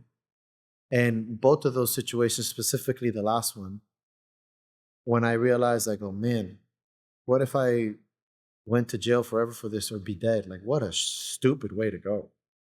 There's no good story to this. There's no warrior's death to this. And that stuck with me for some time. And it will stick with me until the day I die. That anxiety the next day, waking up like I should be dead, the other person should be dead, or in jail, and you're just like that. That anxiety, when you go through that, sticks with you forever. The fragility. Of course. The vulnerability of it. You feel naked. Yeah. And then you look in the mirror. And vulnerable. Yeah, of course. And I don't let those go. And I don't think I ever will, and I never want to. And that's part of the stories of who I am. But yeah, those are 2 out of 3. One of them was I got lucky. A bullet got jammed in a fucking rifle. At and a it didn't range? go at a range. Okay, yeah. And then when my coach shot it, it blew up, and that Shrapnel. should have blown his face apart. Should have been me. I've been there too. So Yeah. you're just like, Yeah. But that was a more funny one. But the first 2, and other situations where bad people around me, too many drugs, too many situations where honestly I just wasn't my time. And those are kind of, I don't really count those, but those are the 2 stuck with me. Did you ever feel you fell to an addiction of any sort? No. And the reason I knew myself very well is that I kept away from the numbers to get the drugs. But mostly, and it's just like recreational drug use in Miami is like, for us, funny because that's Miami talk. Oh, you get high on the weekends, it's cool. But that's not cool at the time when it starts to become very like normal. But mostly because I knew me. So I would only do it with certain people in certain situations. And then I would stay away from it. Like Monday through Friday was like, and again, that's why I owe my life and my love to sports. Training was more important than getting high. Like, or, doing some blow and some alcohol. It's like, who cares? I need to train on Monday. That was always the perspective. Thank goodness that I had sport. Not that or do both like a madman, but I would always call back to like, I'm not messing up on my deadlift day to go party. And that was kind of my perspective for many years until, like any other man, one day you're like, I'm too old for this. Like I'm in my mid to late 30s. Like I'm not going to be that weirdo that's drunk and high in the corner like a weird uncle. Yeah. Part of that, and it's just like, it just didn't it didn't age with me well. And it was easy for me to be like, I'm done. Did you feel like you had to escape those things? No, but I had to change my circles. Yeah. And I had to kill that version of myself. And I think that's very important philosophically. Do you think anything else could have taught you those lessons that you learned from? No, not me personally. I had to learn that. Again, maybe if I had a figure, maybe. But I had to learn that on my own. And I had to think it through and feel it and figure it out for my own. And not because I'm being stubborn. It's because some of those, no one was talking to me about that. I didn't grow up with those conversations. I was very much the black sheep in that concept. So, and none of the people that did it want you to stop doing it. It's not like I was in this like drug den, but it's part of partying. It's fun. And I'm like, no, I don't know. And so I really had to figure it out on my own and let that person kind of die and realize that it's not aging well with me. Exactly. So you wrote about this recently, at least you noted it. Talk to me about mental fortitude, but the words you used were mental hygiene. Yeah. So that's mental hygiene is something that I'm very proud. I think this is going to be my coup de grace, my baby, my contribution to strength and to coaching. Mental hygiene to me, and as far as I know, I feel like I created this concept, at least within my own circle. It's not too dissimilar than dental hygiene, right? You have these steps to take care of your teeth, flossing, brushing, whatever. Mental hygiene, when we speak psychology, when it comes to strength and it comes to coaching, should have a baseline communication. You should be speaking the same language. So if I tell you as a coach, are you practicing your mental hygiene? You should already know the steps. Just like if I go, are you practicing your sleep hygiene, your nutrition hygiene, your dental hygiene? You have at least a rough idea of what that means. But sometimes I think psychology is so loosely respected and so watered down that it could be too broad. And it's not a soft science. It's not. So when I say mental hygiene, things like visualization, prompt engineering, tradition, ritualism, communication, different titles that are based upon peer-reviewed data and what psychology and things do for this should be on the forefront of the lifter's mind. So mental hygiene and building mental fortitude is by practicing these mental hygienes that are very descriptive and specific to you and doing them daily to make you better, whether obviously as a coach, it's to make you better at the gym, but in essence to transcend into your everyday life. If you're practicing visualization and you're getting better at lifting, you're most likely going to practice that at work and to come home and to speak better to your partner and to your kids. And this concept will always grow and it's malleable, but it doesn't mean that it's just made up. And so mental hygiene has been kind of that evolution that I think is growing, but I will fine tune as we get more into aging. And it's about education. Absolutely. Because if people don't know, Absolutely. they just don't know. Yeah, they don't. Or they never thought about it that way, right? Yeah. When I say, hey, did you practice your visualization and your ritual last night? Well, what's ritualism? Well, some people like to have sushi dinner before a big deal, and it's very important to them. Or they write down the number on a piece of paper the night before. If that is a positive tool in your life, do it. If it's obviously destructive, then we'll have a conversation. So you just hinted at it. What's your opinion on manifestation? So I think there's a difference between, it's an interesting question because that's a key, a hot topic lately. I don't think there's anything wrong with manifesting something with, if you have the action behind it. And I think the word is being bastardized, is what I think. Just like the word optimal is bastardized. I love the word optimal. But it just became epic, yeah, like it became a trendy word. Iconic. Yeah, it's like, can Legend. you manifest something? Absolutely. If you think about something hard enough and you act upon it, you're most likely going to manifest that. Unfortunately, it's been taken into this kind of almost astrological concept where you're trying to speak it into existence. Exactly. And I don't think that's necessarily true. However, if you're going to speak something into existence, then it's because you're giving yourself cognitive verbal cues every day, which is shown to have positive effects, but that's not what manifestation is, or what it's not being portrayed into. And I hate that. You're getting a very real psychological cognitive practice of speaking, verbalizing positivity. And so it can replaster your neuroplasticity in your brain and your reactions and your body language, a very real. And you're making it into this TikTok concept of if you say it, it's going to happen. Not necessarily, right? Because it's supposed to really build the foundations of the actions behind what you're going to do. Oh, I'm going to be a champion. Yes. And that motivates you to get in the gym and train harder in nutrition. Not, I'm going to be a champion, but I'm going to play Call of Duty for the next 6 hours. And not that anything's wrong, I love Call of Duty, but it's a different world. So, of course, unfortunately, I think that there's nothing wrong with the word. I think it's just, again, the power of social media. You grab something that's trendy and you bastardize it. Yeah. So it's how it's interpreted and then how people are promoting it. Correct. So I tackled that topic, that subject. Mm-hmm. In 2021, I won my first IPL World Championship. They brought it to the US and I was like, this is my time where I capitalized that I know I can make it to California. Sure. The next year, I think it was Australia. I couldn't swing that much time off and to afford it. So I'm like, if it's in the US, I gotta go. I was fortunate enough to win. It was my first time ever doing it. And I'm very, grateful for it. But I took that experience and I wrote about manifestation. People could look it up on my Instagram. I didn't tell anyone my goals because for me, manifestation is not telling you on Instagram every third day, every max effort lower, what I'm going to do. That's just not what I do.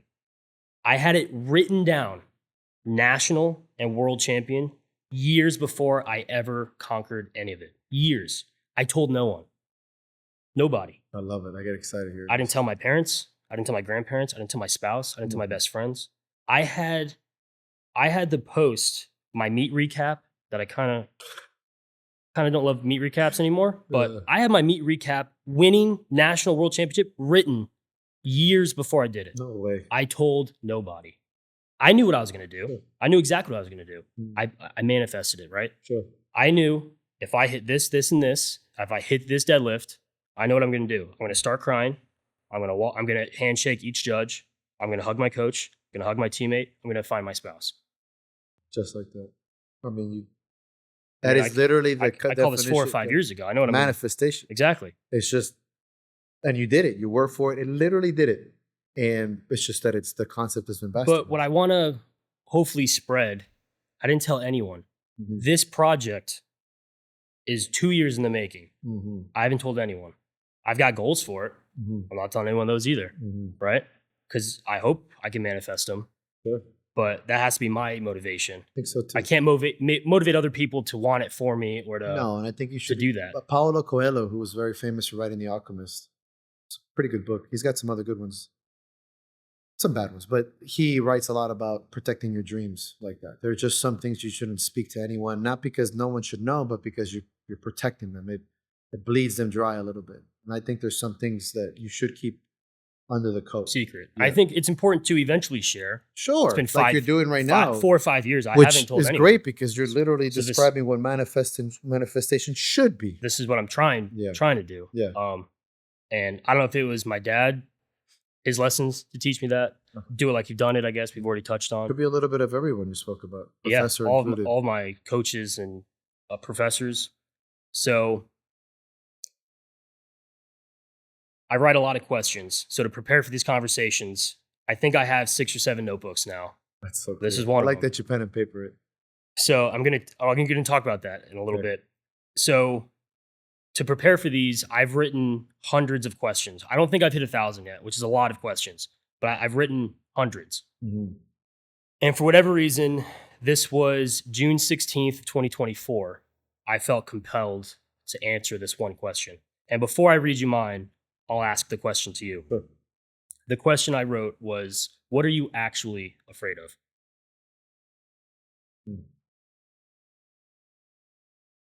Being alone. And I think that's a general answer, but let me go in depth. Yeah. So loneliness to me comes from letting those around you down so that they leave you. Not physical loneliness. I have no problem with that. My greatest fear is to feel alone with people that I love, even though they're physically near me, but that I don't have a connection with them anymore, that I've severed ties and trust. And that is a deep fear because when I was growing up, I thought the idea of the lone wolf was very romantic. It's not who I am. I had to kind of get over that as a young man and be like, I'm a social guy.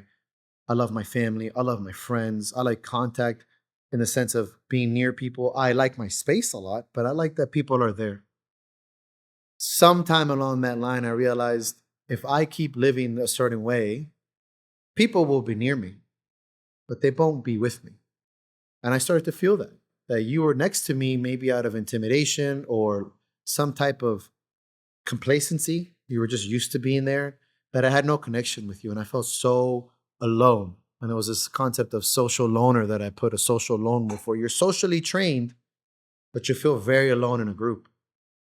I can be in a party with hundreds of people, and I felt desperately alone, so different, so disconnected. And at first I thought that was some sort of badge of honor. And eventually I realized like, man, this is terrible. Miserable. It's miserable. And I have, as I get older, that fear is very real. And I think it would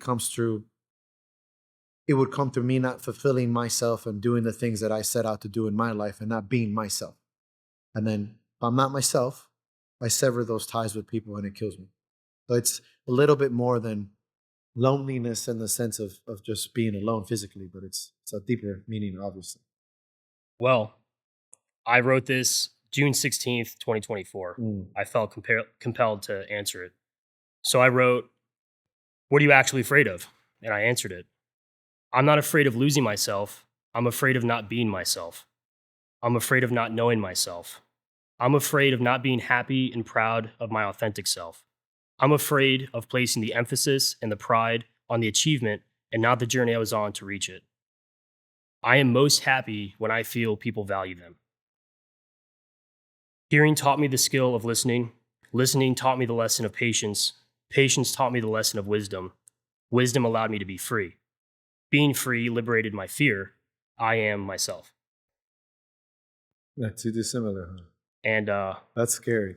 I mean, I think we wrote the same question. Same thing, just two different ways. Wow. I wrote mine down. No way. Okay. I didn't know you were going to ask me that question. Just general. That was the first time. Over a year ago. Really? Kindred spirits, man. But the nugget of the whole thing that really moved me was this just came out. I'm most happy when people feel I value them. Yes. That was a big realization for me. It's a leadership position. And it's weird that I realized it decades into my life. I didn't realize that really early, but I didn't realize that on my deathbed either. Sure, which is good. Obviously. Which is, I'm grateful for. Yeah, of course. But it was heavy. Yeah. And I did my research on Dave Tate's Table Talk. You once said, being afraid and overcoming fear produces courage because it's coming from within. I did. Very good. I think that that's the finest courage. It has to come from within. I think that there's external sources that make you courageous. But there's my mother, for example, my parents and people that I'm close to. Courage is addicting, I said once. And courage from within is powerful. It's palpable. And I think that that's something I'll stand by with the rest of my life. And yeah, I think that was always going to be something I value. That's a good one.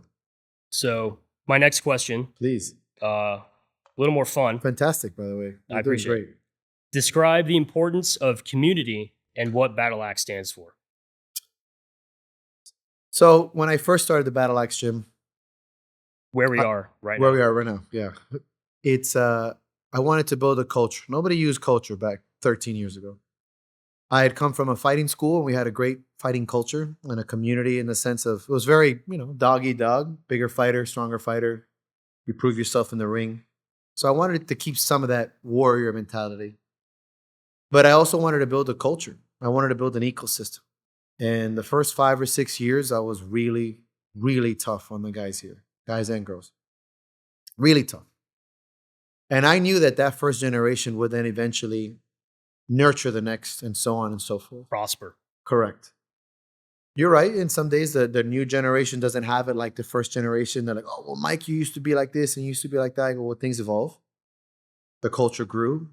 But there's also a lot more compassion and patience and understanding. And it's a self-evolving culture in the Battle Axe gym, something I'm very proud of. Anyone that trains here or has spent some time here, whether they come and go, will always say that the Battle Axe gym stands alone. We have a culture, a Battle Axe clan, an energy to us that looks out for each other. There's not many of us. And I've always laughed. It's like the Spartans. And maybe 6 of us at a contest, but we feel like 600. We watch out for each other. We help everyone out. We treat everyone with respect. And that's something that I always said was very important. In the world of sports, we represent each other that way. And that was something that I set out to do because of the psychology of it. Build your pack, build your clan, watch people grow, watch it build into a culture. And that's kind of where we stood and still stand. Talk about the difficulties of starting the gym. Well, I opened up this idea of wanting to teach first in Muay Thai. I wanted to be a Muay Thai instructor, but out of respect to my teacher, I'll never open up another Muay Thai gym. I'll just stick to something. At the time when I opened up the gym, there was very little garage gyms. There was kind of like, Elliot Halls and Zach Evanesh and DeFranco were like really cool concepts to me. So when I opened it up, the difficulty is truly, aside from I just jumped in. I got a credit card. I took my last paycheck. I had a first paycheck. And I just bought whatever I could. I still have some of the equipment. And it was tough. But I tell you, the hardest part was everyone's expectations and looks around me. I was young, I was 28. And the whole, are you sure? Do you want to do this? Like the whole, hey, that look, like, are you doing the right thing? Almost like they felt sorry for me that I was doing this. Like I had taken a step down. That pissed me off. I'm 28 now. Oh, shit. Yeah, look, okay. Look what I'm starting. Exactly. Something brand new. And you'll get that. Yeah. Those looks like, and at the time, I would say, just wait.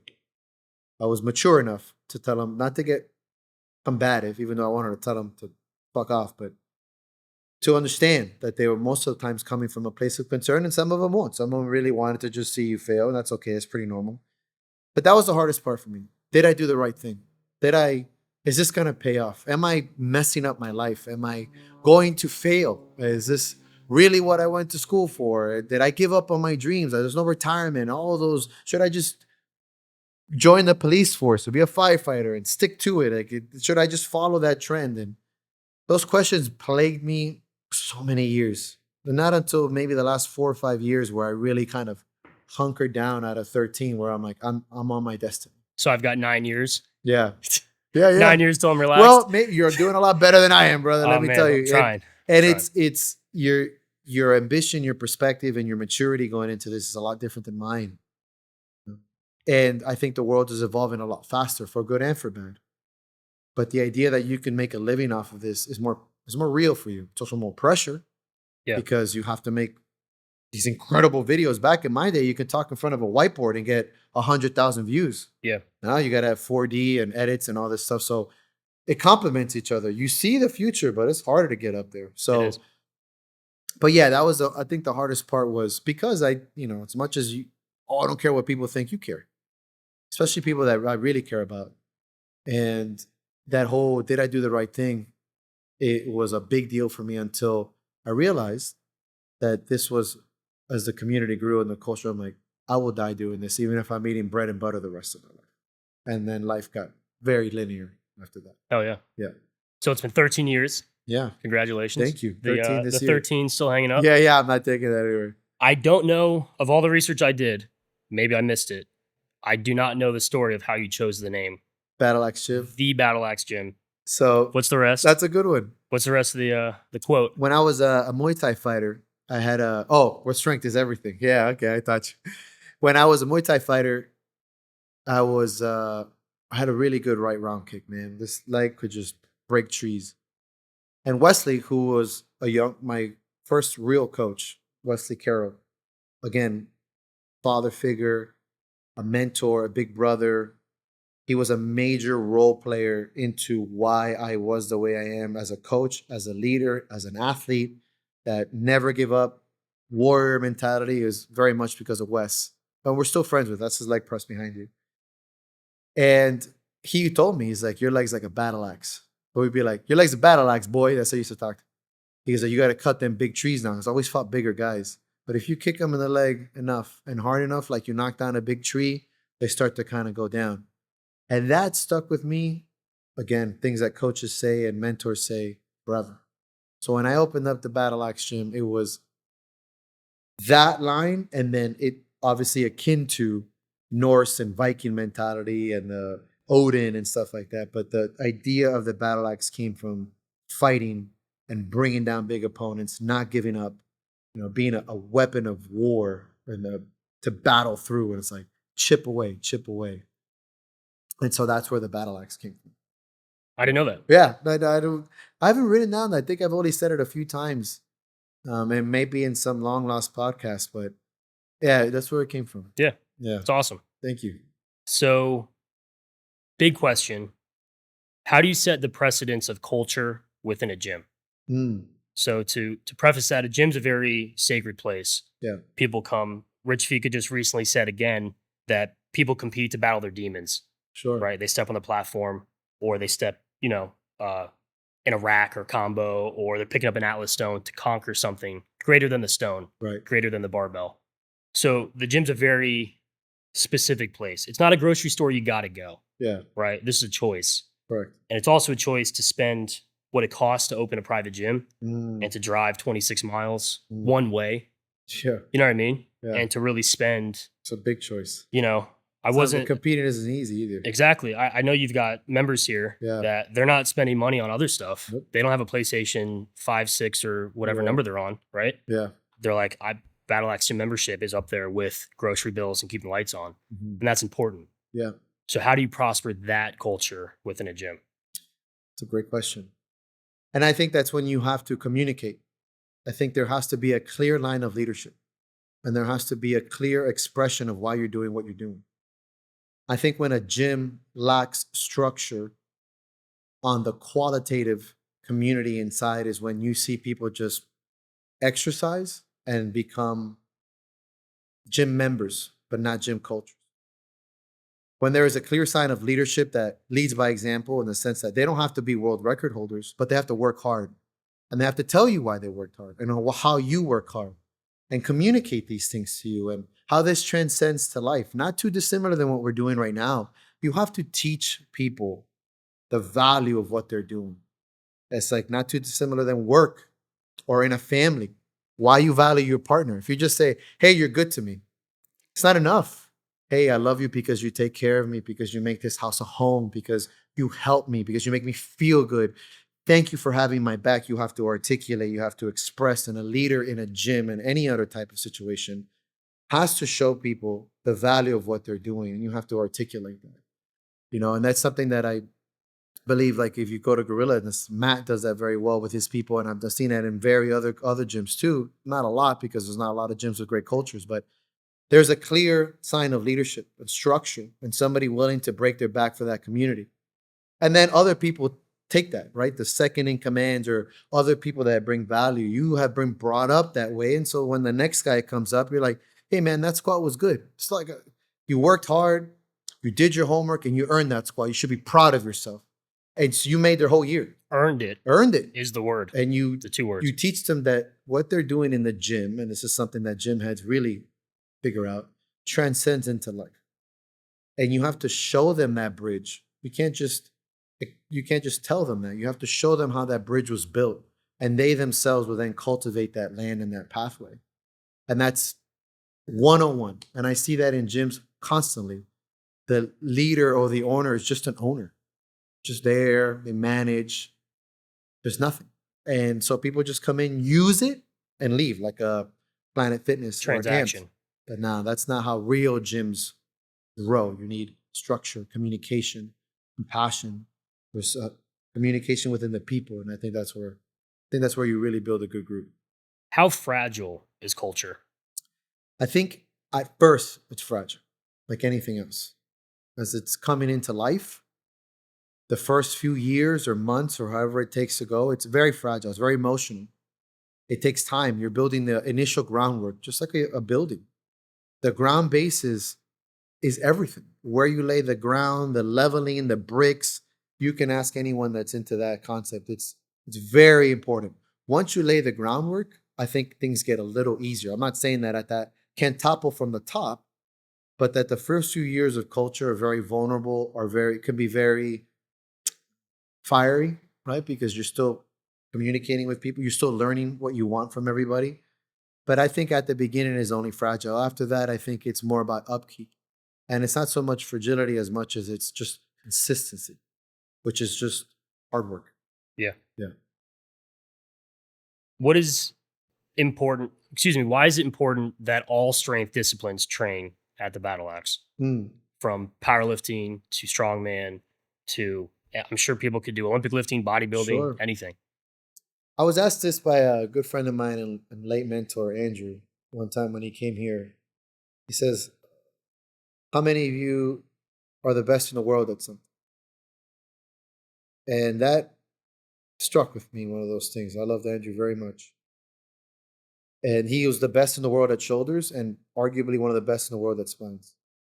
And he goes, you should live your life trying to be the best of the world at something. And I said, why not me? You know, for the first time at the time was 39 years, I go, why not me? Why not give myself some value? Other people think I'm really good. But this gym is probably one of the best in the world. And what I consider myself one of the best in the world is to build your mental strength. I'm really fucking good at that. I think coming in these walls is much more than lifting. It's about building confidence, and building value, building courage. And aside from learning percentages and RPEs and technique, the gym has always been and will always be bigger than sports. So it's the discipline and the value that it takes to be in any sport, period, including ball sports, will be learned within these four walls on a value that's much more qualitative than what you put on the barbell. And on that, I'll stand on that hill till I die. I'm very confident in that. That you come in this gym on a Saturday morning when this thing is going off and you're going to be like, this is everything. And I've had everyone from walks of life tell me the same thing. Mm-hmm. And I will stand on that. So, yeah, anyone can come and everyone should come. So you mentioned, we're going to tell the listener, you referenced Dr. Andrew Locke. Yeah. Who was on my list for years till this project got off its feet, off the ground. Tell me more about his life and tell the listeners about your friend Andrew. Andrew is and was arguably one of the greatest PTs in the world for many reasons. 30 plus years of experience, being an athlete himself, eccentric as hell, and I loved it. His ability and his strength he would say that he was the best in shoulders and spine, but I would say he was the best because he made you feel like the most important person in the world. I remember speaking to him. This is a man that's dealt with multi-million-dollar athletes, top of the line, real deal. First time I reached out to him via Brian Carroll, I WhatsApped him. This was maybe 6 years ago. And we jumped on a FaceTime. I kept asking him, how much? He just wouldn't answer me. Okay, I just want to, whatever. We jump on WhatsApp. And speaking to Andrew was like, I felt like the most important person in the world. He had this on a screen, let alone in real life. It's almost emotional. He never missed a word. He cared. He looked at you genuinely. Something that I think Stuart McGill has very much too. He made you feel important when you were hurt. And I think that's a value that a PT and a coach can have intrinsically forever. And I think it transcends more. When somebody comes to you as a husband, father, friend, and they're hurt, for you to make them feel that they're the most important in the person in the world at that very moment is a power beyond belief. And I believe that Andrew was one of the best. And when I witnessed his funeral online, because it was in Australia, so many people said that. And I remember crying my eyes out thinking, wow, I said that too. And I didn't know anyone thought that. And when he came here to do the seminar, everyone felt the same. And so Andrew, it was in Australia, and he worked a lot with athletes, and he was able to simplify the complications of the shoulder and the spine. And another beautiful thing that he taught me, he said, it takes great genius to make something complicated easy. It really takes not that hard to make something simple complicated. That's a sign of a dumb, ignorant person. To get complication and simplify it is beautiful. I've read about that. Yeah. I'm trying to quote myself. Brilliance, when described simply, is genius. Yep. That's perfect. It is true. And Andrew embodied that. He really did. And you're talking about a very complex, well-lived man that never made any of your details seem like he was better than you. Like, It's just you were connected. And Andrew passed away this year, and it was something that I think will always stick with me, and it's going to hurt forever, which I wanted to. But his embodiment, his teachings, his ability to have taught me everything and never, ever asked anything of me. He just wanted to help me. Was beyond that. He was a mentor, a father figure, a friend. He was somebody that I trusted in a paternal sense. So losing that was very difficult for me, because in this community, let's be real, just a lot of con artists. And most people will take you on because they want something. Never. And his teachings have helped me heal so many people and have put food on my table and value in my soul, that Andrew will remain one of the top human beings in my life. And if you don't know of Andrew, look up Andrew Locke, and as far as PT, and he is really a life-changing figure. And I want him to live on forever. And he's going to live on through you. And thankfully, he worked up until the week of his passing. He did. Because I followed him pretty closely. My goal was to interview both of you independently when the next time he came to Miami. Yeah. That was my goal. Would have been this year. Yeah. And I was blindsided. I didn't know his health. I was unaware. I never got to meet him. So, when you're seeing he's just posting like normal, I'm learning something. The big old scar on his head. He had a great relationship and passion for baseball. Yeah. In Australia. He played. And I grew up playing, all the way into college. Would have loved it. So after I learned that, I'm like, I got to meet this guy.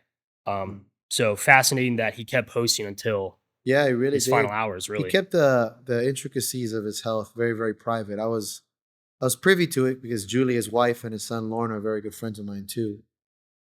So I was able to see, but he never shared that with me personally. Yeah, because he was very strong like that.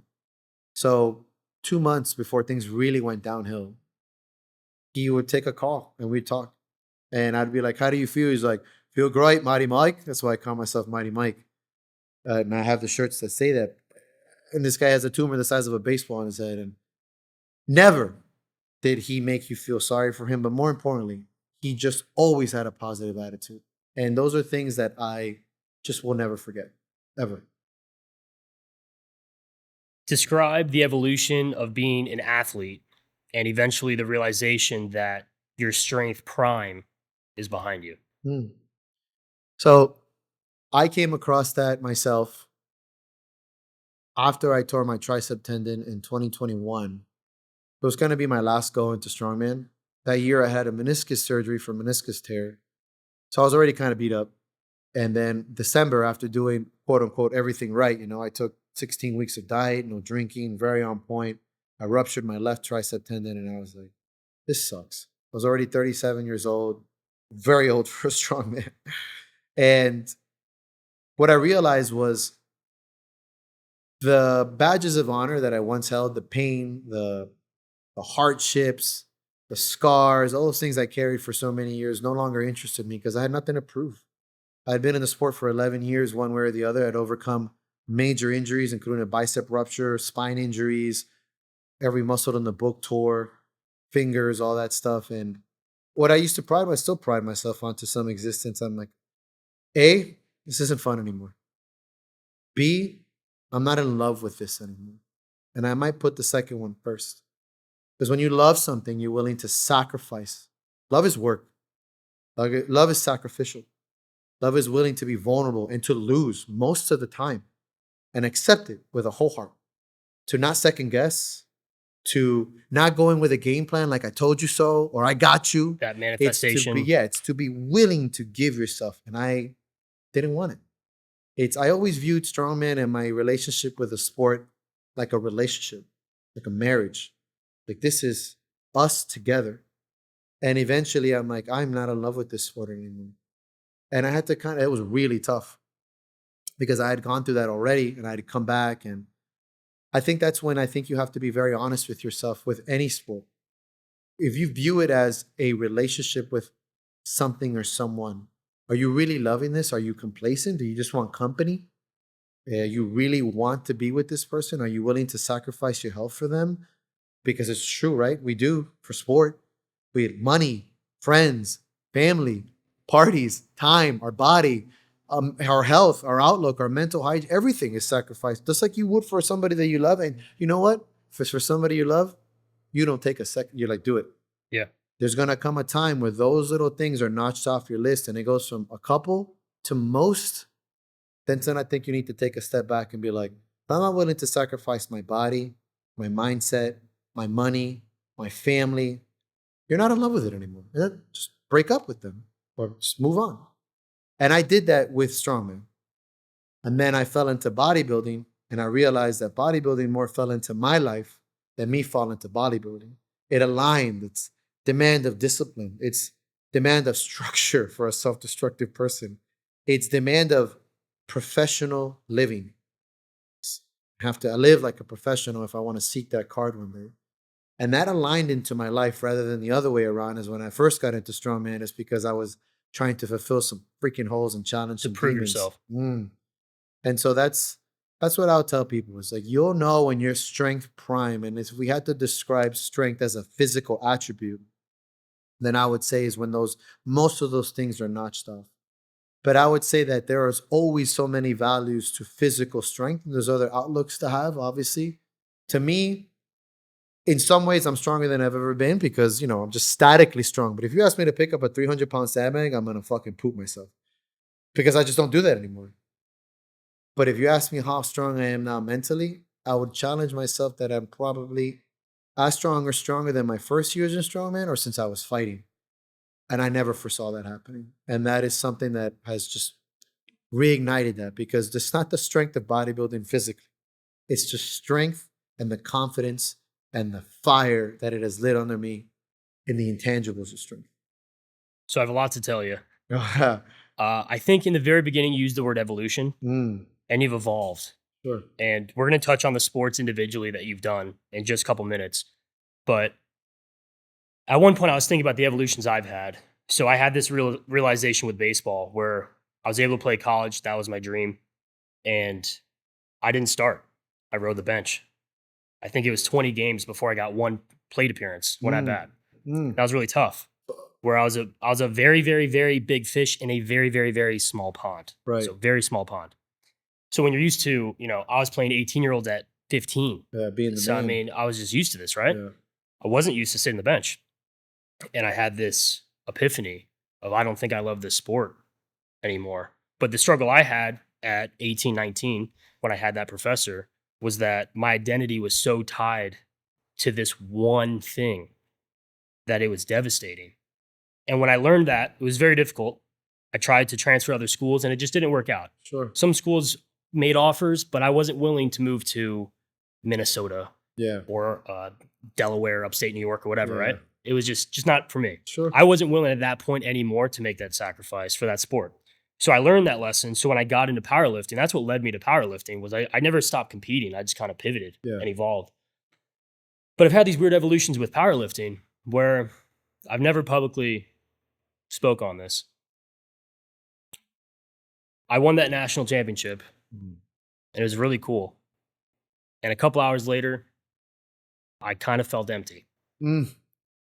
And I'll be honest, I thought, looking up to all these people in the sport when I got in, when I do my national championship, world championship, it's going to be my Instagram bio, and I'm going to do this, and I'm going to do that. The picture. And and all this stuff.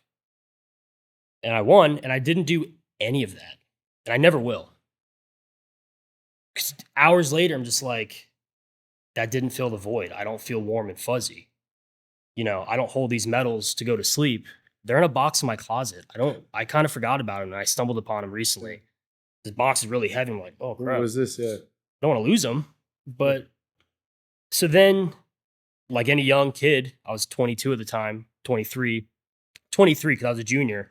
First year in the Open, the World Championship came to America, and I'm like, now's my shot. Yeah. And I was fortunate my first year in the Open to win a World Championship. It's amazing. Which is a very hard thing to follow up As a on. young guy, dude. Then it happened again. Because with nationals, I'm like, there's something bigger. This isn't filling the void because that hole is actually the World Championship, right? The next one. It's always the next one. It's always the next one. Tom Brady says it, right? Sure. But then I won the next one. And that high was great. That day, those hours were cool. Yeah. I was so disciplined. I didn't drink anything leading up. Yeah, you did. And they really convinced me to drink afterwards, yeah, right? Sure. And it was fun. But then the next day, I'm like, shit, this didn't fill the void. So I've kept competing. That was going on 5 years ago now, right? And I'm thinking about this evolution, and I've spoke to phenomenal mentors like Rich Fika, top 100 raw bench pressers I love Rich. of all time. Good friend. All time.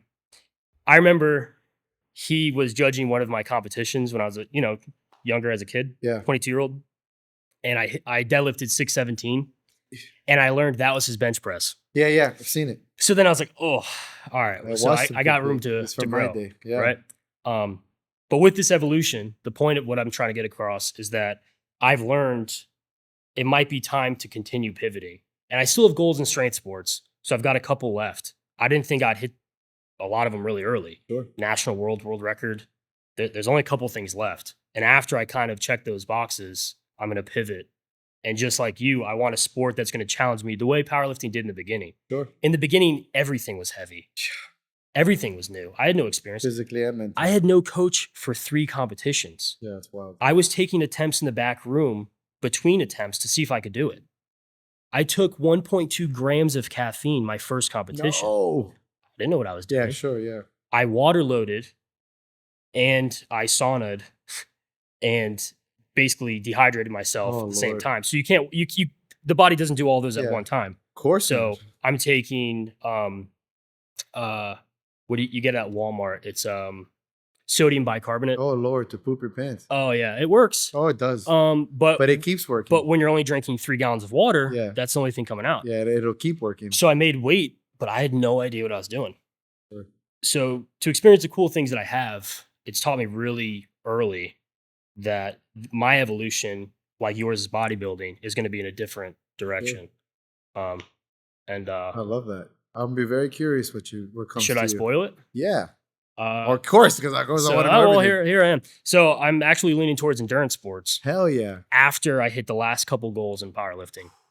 So I already told Rich Fika this a long time, months ago. My goal, the first challenge, I've always been heavy. I've always been just a dense guy. Yeah, big boy. Swimming's not my friend.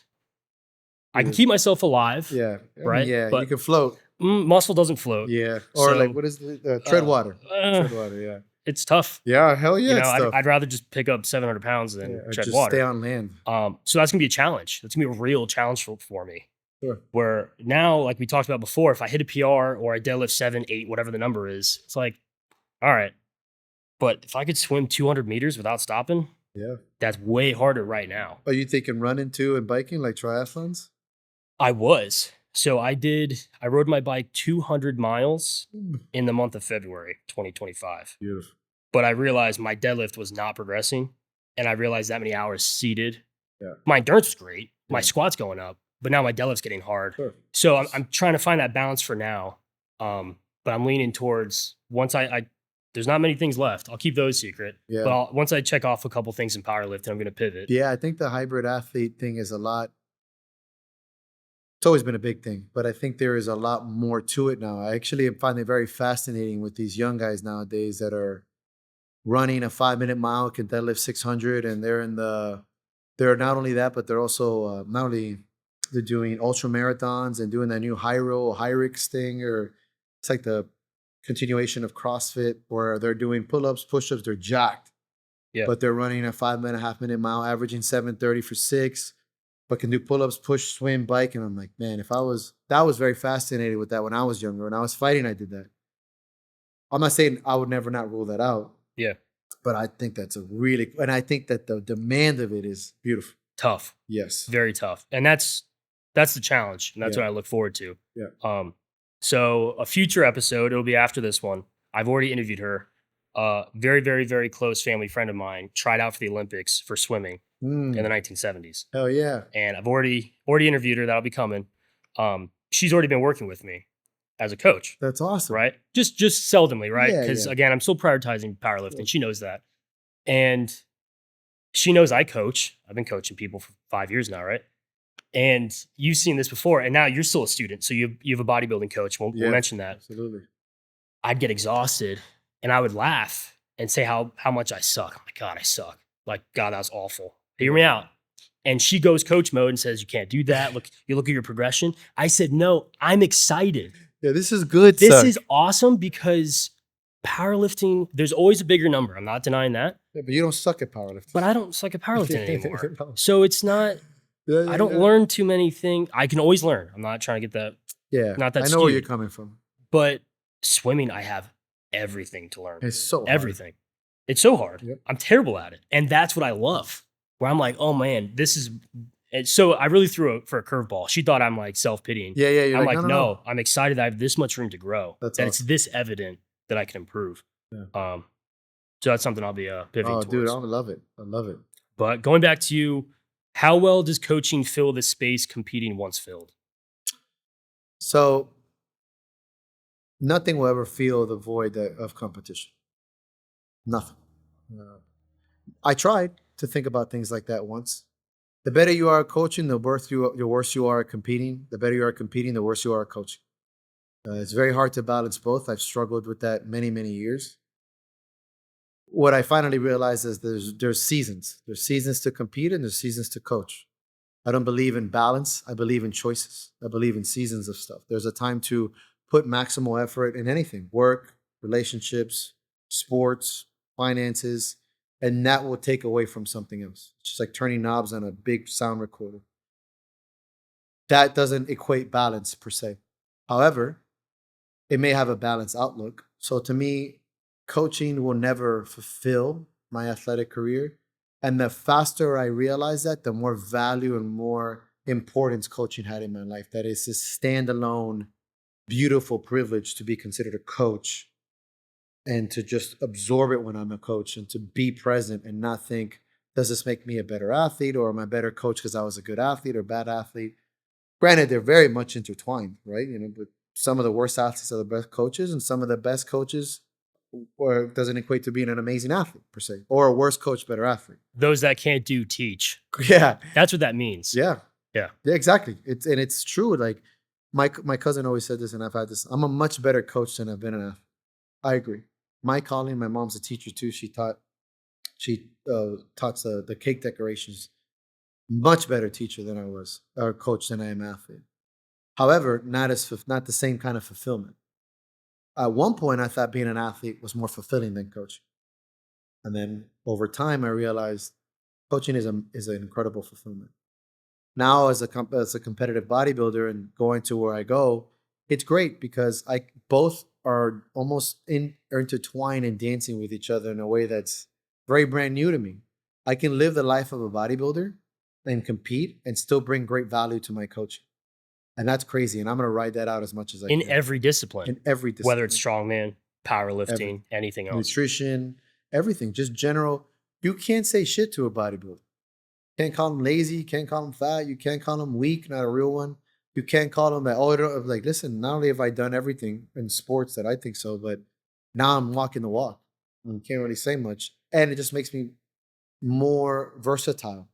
And I feel great. And I'm in this kind of like great little pocket where I'm like, finally, not only is my sport fulfilling my coaching, but it's fulfilling my athletic and my profession. Like, I'm just gonna ride this out as long as I can. That's where I'm at now. That was the next question of explaining the importance of finding new ways to compete. Yeah, And you just hit the nail on the head. competition is everything. It was right there. Yeah. So, what inspired you to pursue bodybuilding?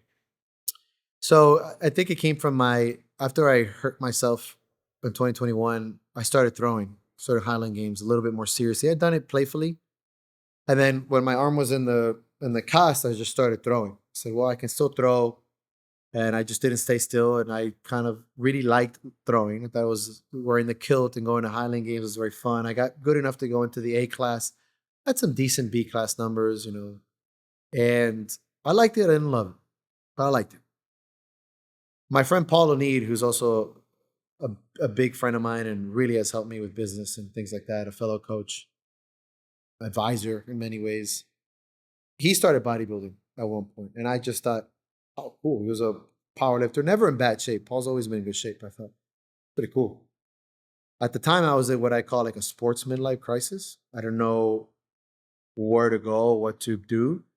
I said, let me start slowly and transitioning into take a year into bodybuilding and just start using machines and get a pump. At the time, my knee was hurting from the surgery. My tricep was weak. My back was weak. I was so imbalanced. I'm like, strongman I was just hurt. It wasn't feeling great for me. So I started doing some machines and some strongman. It took a whole year.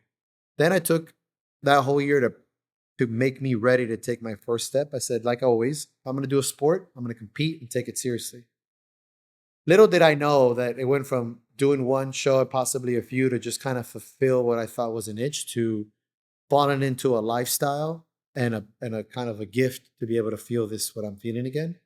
And again, it fell into my life because at the time, especially now, I think I demanded more of myself, more structure, more discipline, more drive, more sucking at something, eating my shit sandwich again, Ability to learn. learning. Yes. You hit it. And it fell into my life and I just didn't let go. So let the listener know what time we're currently filming this. So how far out are you? So it is 8 days. So You're right 8 now days out. I'm on 50 grams of carbohydrates until tomorrow. So I'm very cognizant of that. yeah, it's okay. I'm very grateful. We say that like right now is like this in the whole week so far, I've had about 300 grams of carbs in 6 days. So it's a challenge, and it's an interesting challenge. But yeah, we're 8 days out from my second show, and then I compete again in 2 weeks, and then we take a good off season and just chipping away. Which number comp is coming up right now? Which show? 2. This is number 2. Yeah, on Gotcha. the 19th. Yeah, next Saturday. Hell yeah. Hell yeah. That's awesome. I'll tell you another story. Sure. So I told you about playing baseball in Yeah. college. So it was my freshman year.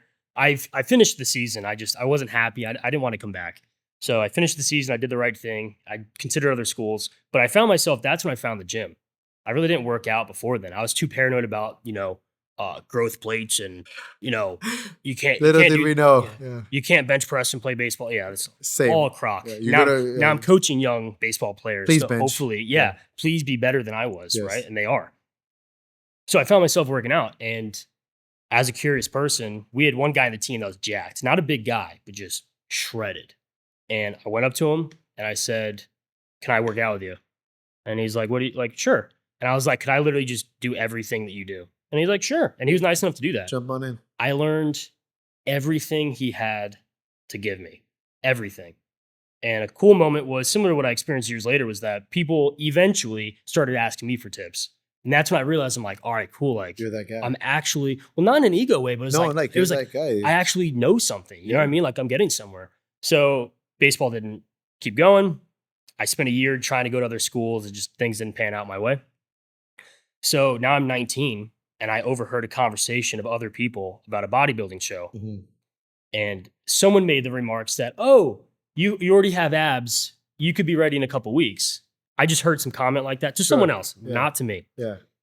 And I was like, damn, all right. So if I can get to this point, and that could be a couple weeks out. So I looked up a local NPC, not local. It was in Ocala. I don't live near Ocala. I looked up this NPC show. Yeah. And I was like, this was like the weekend before my birthday. Say my birthday was like a Tuesday where I turned 20. So I'm like, if I could race this thing and compete as a teenager, I have a much better chance of winning. Cause I was still in the very big competitive mindset. Sure. I graduated high school at 214. Right now, I'm like 227 right now. I compete at 100 kilos. Yeah. I got down to 163. Holy shit. I was miserable. Oh my God. That's So terrible. I got down to the six pack and the serratus and obliques started to come yeah. through. And I looked the way I always wanted to because I've always been a heavy set kid my entire life. You had that look. I had that look. I was the guy. I was nicknamed the Fridge Yeah. at birth. That's awesome. That was my nickname. And at one point I was the 100th percentile for babies. Yeah. For only for weight, not for height. Yeah. Just for weight. Dense. At one point. Yeah. You know? So I got down to 163. I'm shredded. I got every vein I've never seen. You know what it's like seeing these new striations. I never had striations So before cool. and veins in the V and everything. Yeah. And then I broke. I cracked. I started to work with just a local guy that's done shows and he was helping me with posing and stuff. And it was the week of, and he's like, all right, dude, you already got your board shorts. You're in. Because I was doing men's physique. At the time, I was 19. Yeah. And he's like, all right, you got to book the hotel. You got to get the tanning. You got to get this. I thought I could self-tan. I thought I could just drive in. I didn't think I'd need, I thought the show was the show. Yeah. But the pre-show is the show. Yeah. And the show is where you find out who already won. Correct. I didn't know anything. Yeah. And 3 days before the show, I cracked. I'm like, I can't do it. No. And I was like, I was staring down the barrel of the bill. Yeah. Because I was just working part-time jobs. That's expensive. I'm like, I wasn't prepared for 2 or 3 days of the hotel and the tanning and the NPC membership and this. It cracked. No. And I never did it. There, dude. Never did it. Really? 163. I'll show you pictures afterwards. Those are never seen the light of day on the internet, so don't even ask. 163. I was working on the vacuum. I was studying Frank Zane, Steve Reeves. Love Frank Zane. I loved Franco Columbo because I'm a short, stocky guy. Sure. I don't look like Frank Zane at all. Yeah. But those were the guys I was admiring, you know, the 70s classic. and 80s. Yeah. So I never did it. But the moral of the story, I looked in the mirror again, and I'm like, this is what I always wanted to look like. Sure. I was shredded, and I hated myself. I was weak. I was cold. I was hungry. My hormones were jacked up. I did not do it the right way. I was not doing it in a healthy manner. Sure. My mentality was shot. Hard. And I did a complete 180. I said, I'm going to strictly go for strength because at that point, I was the weakest I'd ever been. Because I started to get strong and I pursued this. And I lost all of it. Yeah, I tasted it. It's tough. And then from that day forward, I haven't stopped. That was 7-8 years ago. And that's how I got into powerlifting. That's cool. And that's why I just winged it. Because I'm like, I'll try this out. You know what I mean? I found a local meet. I just drove there same day. Yeah. It was a 2-day weigh-in, a 2-day comp, like a morning, an AM and PM. I showed up to AM and I was a PM. No. I had no idea. That's funny now. I was there for like 6 hours just sitting around. Just like. Yeah. But for you, I just talked about how prep breaks most people. I described where I broke. Mm-hmm. In your opinion, where would you think most people break? Would you agree? Yeah, I think it's when you're about 4 to 6 weeks out. I think that's where it separates the general, maybe even the general practitioner from the competitive bodybuilder. The last 6 weeks are not healthy. It's competitive, just like anything else, right? At a high level or even a normal level, competitive sports can be a little tough. But 5 weeks out, 6 weeks out, the calories are cut, pretty drastically, especially the last few. You don't look the same way anymore. You're not as full. You start to kind of what people say, like it look flat. Your outlook is rough. Your cardio goes up. Your food goes down, but the effort should remain, especially there's a difference between open bodybuilding and everyone else. You still have to train very hard because muscle's everything. And you're really trying to hold on muscle for the next shows. You're not trying to lose any muscle. The fullness. So that's when I think most people will break, because at that point you're like, why am I doing this? Why am I here? I look like crap. I feel like crap. I don't know what's going to happen. No one can guarantee you're going to look ripped in 6 weeks. You have more questions than affirmations.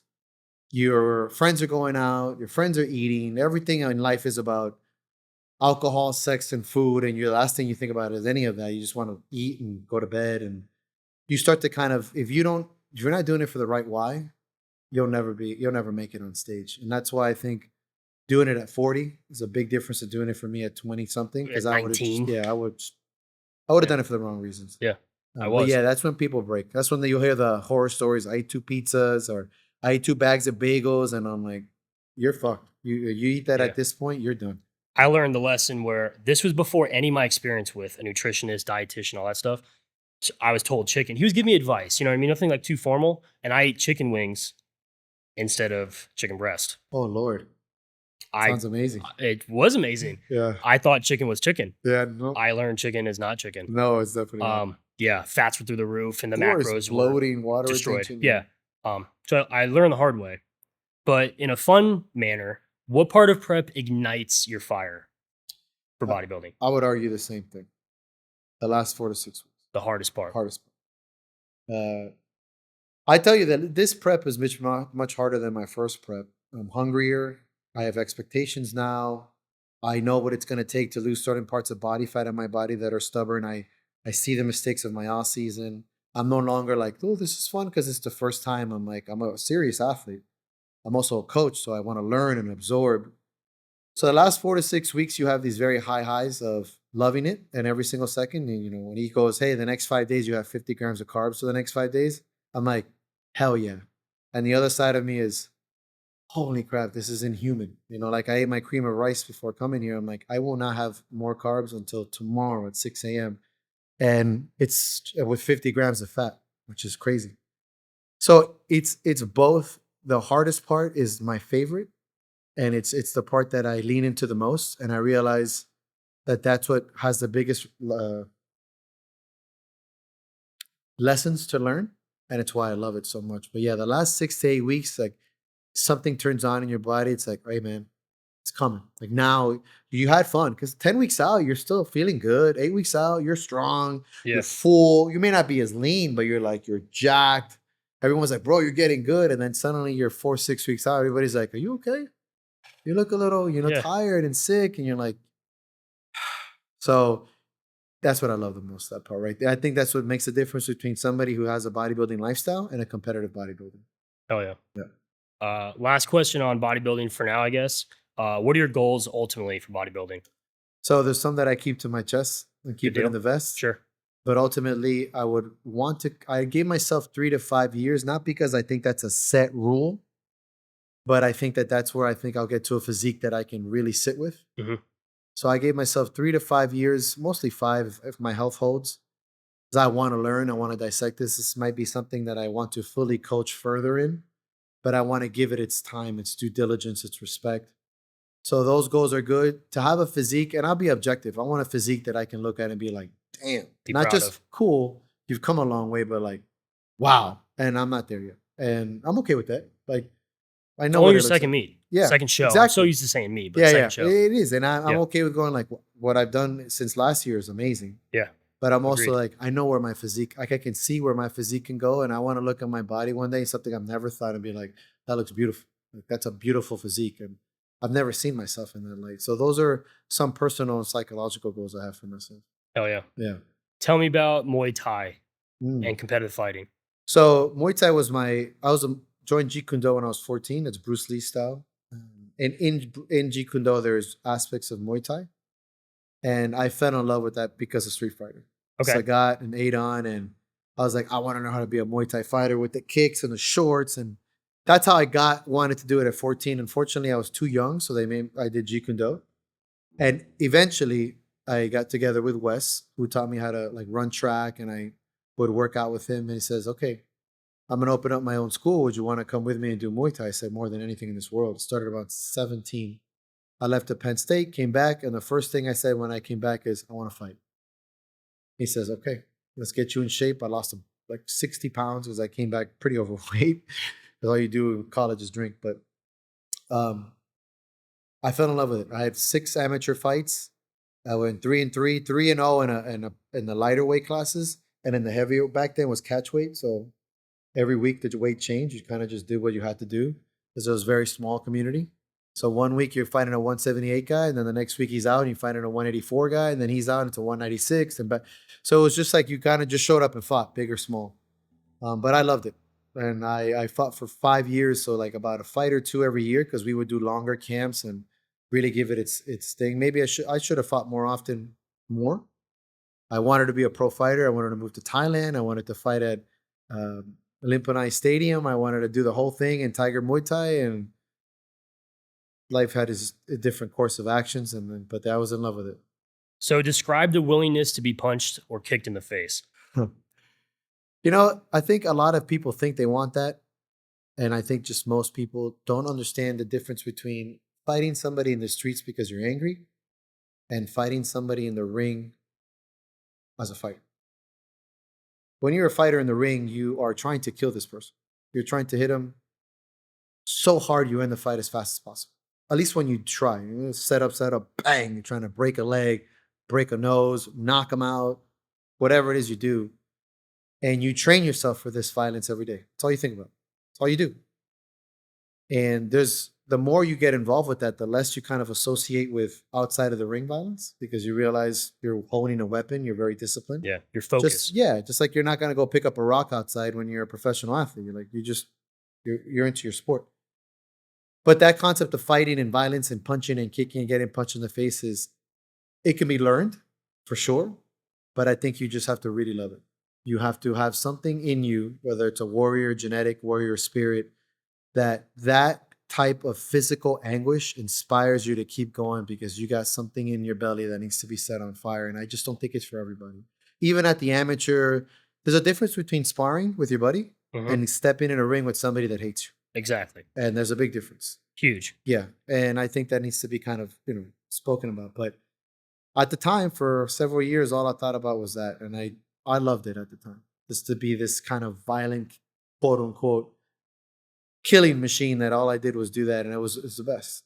And then eventually I just wasn't in love with it anymore. Sure. But I think you need to be honest with yourself. There's a big difference when you crack somebody hard in the face than tackle them or submit them or, get them in a chicken wing. There's a little bit of a difference. And I think it's case to case. What does walking to the ring feel like? It's a great question. It's the scariest and most fulfilling thing you've ever done in your life. It feels like you're walking up and down a mountain. The hard, difficult climb where there's like lack of oxygen and you're climbing into the sun and your heart is beating and you're out of breath, but you can't show a single ounce of it. And you're stoic and set. And at the same time, it's like you're going to the fight. You finally made it. You're coming down this mountain this high. You're feeling the crowd on you. It is walking into a gladiatorial arena. It is arguably one of the most emotional, igniting moments of your life. And it's like tangible and you can feel every single moment of that. I don't think I'd wish it upon anybody who's not ready for it because it is awesome, but rough. You've already answered the next two questions. You described it when I read about your writing. You described it as primal. Yes. At one point. Yeah. And you elaborated the pride and the emotion of exiting a fight as a champion, but then you also expressed the difficulty when you're on the other end. Because another amazing lesson from my dad, you have to be willing to know both consequences when you compete. Absolutely. So going in, there's a chance someone's going to lose when it comes to competition. And I've got a cool philosophy outside of competing. But you have to know about that. So I read the day you earned the nickname MDLP, you had your second to last fight where you broke both of your feet in the first 2 rounds. Tell me about the story and tell me about your feet. That's a really good study. So it was my second to last fight and it was a qualification for a state champion for a belt fight.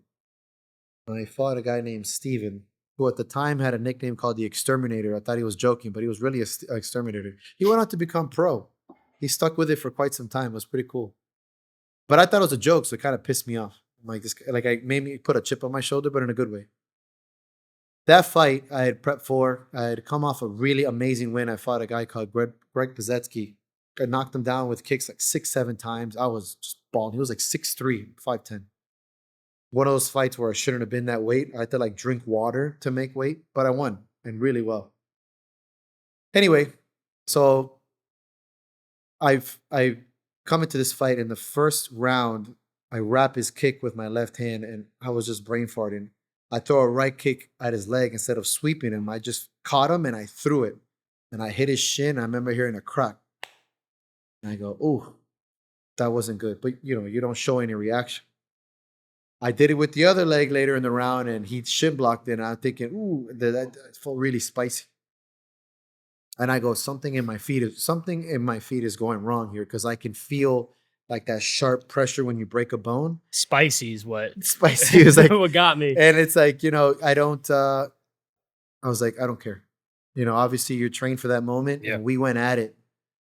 And I remember the last 30 seconds of that fight, we just brawled it out. We just squared up and we just started throwing hands and feet. And I kicked his leg and he tripped.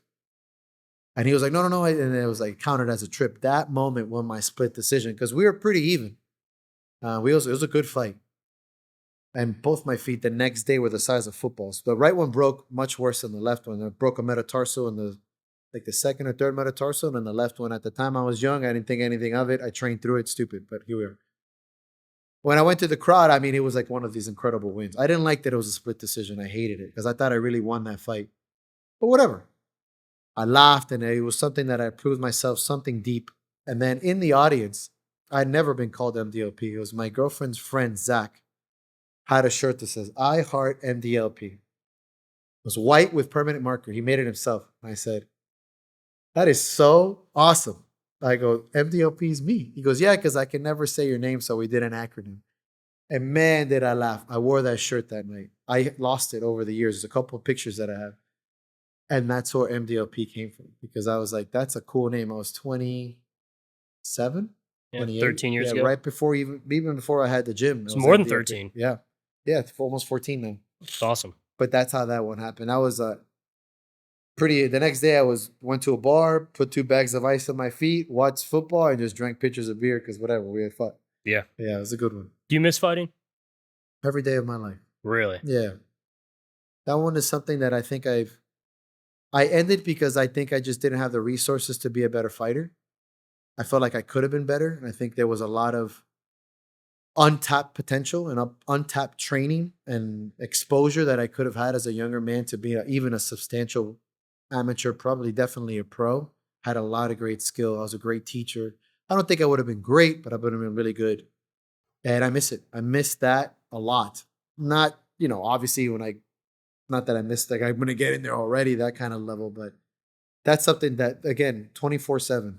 You're running in the morning, you wake up early, you're in shape, you got this chip on your shoulder, you got this swag when you walk, you're eating, you're lifting, everything revolves around fighting. The Dr. confidence. December, it's a 24/7 athleticism that is Yeah. like in bodybuilding too. And you're building this animal.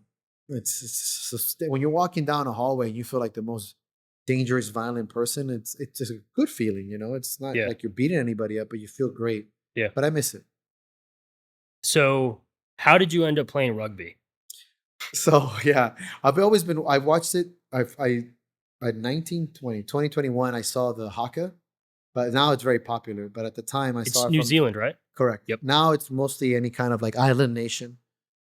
But I saw it at a rugby match and I thought, this is the coolest thing. I've been watching rugby like, on ESPN 4 or whatever. The Ocho. The Ocho. I say that too. And I thought I always said, man, I was born for a sport like that, right? Not too tall enough for football, but too thick for soccer, but I can hang in rugby. I always thought that. Yeah. Well, when I was in fighting, all I did was fight. Obviously, couldn't do much of anything else because you don't want to get hurt. The moment I stopped fighting, I said, now I can do what I want. So I started strength training, like powerlifting. I wanted to do strongman, all the things that I had been wanting to do, watching World's Strongest Man, watching rugby, or I found the local team, the Miami Tridents, who are my boys for life. They were like 45 minutes away. I said, I'm doing this. And I went to practice. We went out for beers. And I go, this is the best thing I've ever done. You've I've never walked been on, part right? of, yeah, just walked on. Oh yeah. At the time, the team was during a split, so they needed players. I said, what's the hardest position? I said, prop. I said, cool. Which I was like 40 pounds too light. But I was tough and I was athletic. Yeah. And Yeah, grit. long story short, yeah, they put me up there Oh, yeah. and I fell in love with that. That's awesome. I almost fell into rugby. Yeah, you'd love it. So when I was trying to transfer out playing baseball, I applied to the military academies. So West Point, Annapolis, and the Coast Guard Academy. Yeah. And the only real traction I had was the Coast Guard Academy. My uncle went there, my cousin went there, and they didn't really look at me for baseball, which unfortunate. Yeah. But the recruiter that I was just assigned, just like, A to Z, whoever I got, he's like, well, I am the rugby coach. And he's like, if baseball doesn't work out, you already have a spot on the team. If you get in, if you get accepted to the school and you come here, you have a spot if you want it. Yeah, it'd be great. And I was like, all right. I did not get accepted. Uh-huh. And I never played. I couldn't tell you any of the positions or anything. You'd love it. But yeah, I'm reading through your resume. Yeah, thank you. I have it written down, other pages, and I'm like, this was the one. It makes sense. It's a very powerful sport. It's very cool. I wrote a paper on it in college. Oh yeah. How there's injuries in every sport, but the injuries in rugby are significantly better than American football. Yeah, it's different. And I wrote a paper about how tackling and headgear and how it changes how you use your head and skill and technique. There's no you can't shoulder charge and like strategy. That, But losing ears is more common in rugby. Yeah, that is you get chunky ears, man. And losing them, getting them ripped off. Yeah, absolutely. That Especially in the front row when you're like smashing things. That was a stat that I remember learning. Yeah. So that's super cool. So I didn't know any of that. How'd you enjoy playing a team contact sport? I loved it. I loved its value. I did a lot of partying, a lot of drinking, had a lot of good friends. But I like individual sport. I like all the glory and I like all the blame. I love the team effort. And there's something that I had missed my whole life about being part of a team and leaning on and getting encouragement and, the boys going out for some beers after and sharing that battlefield with your brothers in a very physical and philosophical way. But I've always loved the individual effort, fighting, strongman, Highland Games, and now bodybuilding. Like, I like to stand alone both on my hard work and my errors. I just like to eat that pill, and I'm like, so I loved it. I just don't love it as much as individual challenges. That's awesome. So you talked about a little bit. Tell me more about competing in Highland Games. Oh, Highland Games it's funny. I don't mean disrespectfully, but it's kind of like golf for strength athletes. Like, it's somewhere where, unless you're very good, because I think Highland Games is really hard. Throwing it's like Olympic weightlifting. It is a high level of skill and dynamic and grace and coordination there's a difference between throwing that stupid thing and being good. There's a lot of, I do Highland Games. I go, yeah, but you suck. Explain the sport to the listener, because Yeah. including myself, I don't know that much about So it. Highland Games is basically comes from, in Scotland, and it's very popular in the UK. But it's basically a sport of almost like farm tools that was developed into a competitive sport. For example, you throw the stone. Who throws is a small stone or a larger stone? There's a hammer throw. There is a chain on a weight. They call it like the heavy and light chain.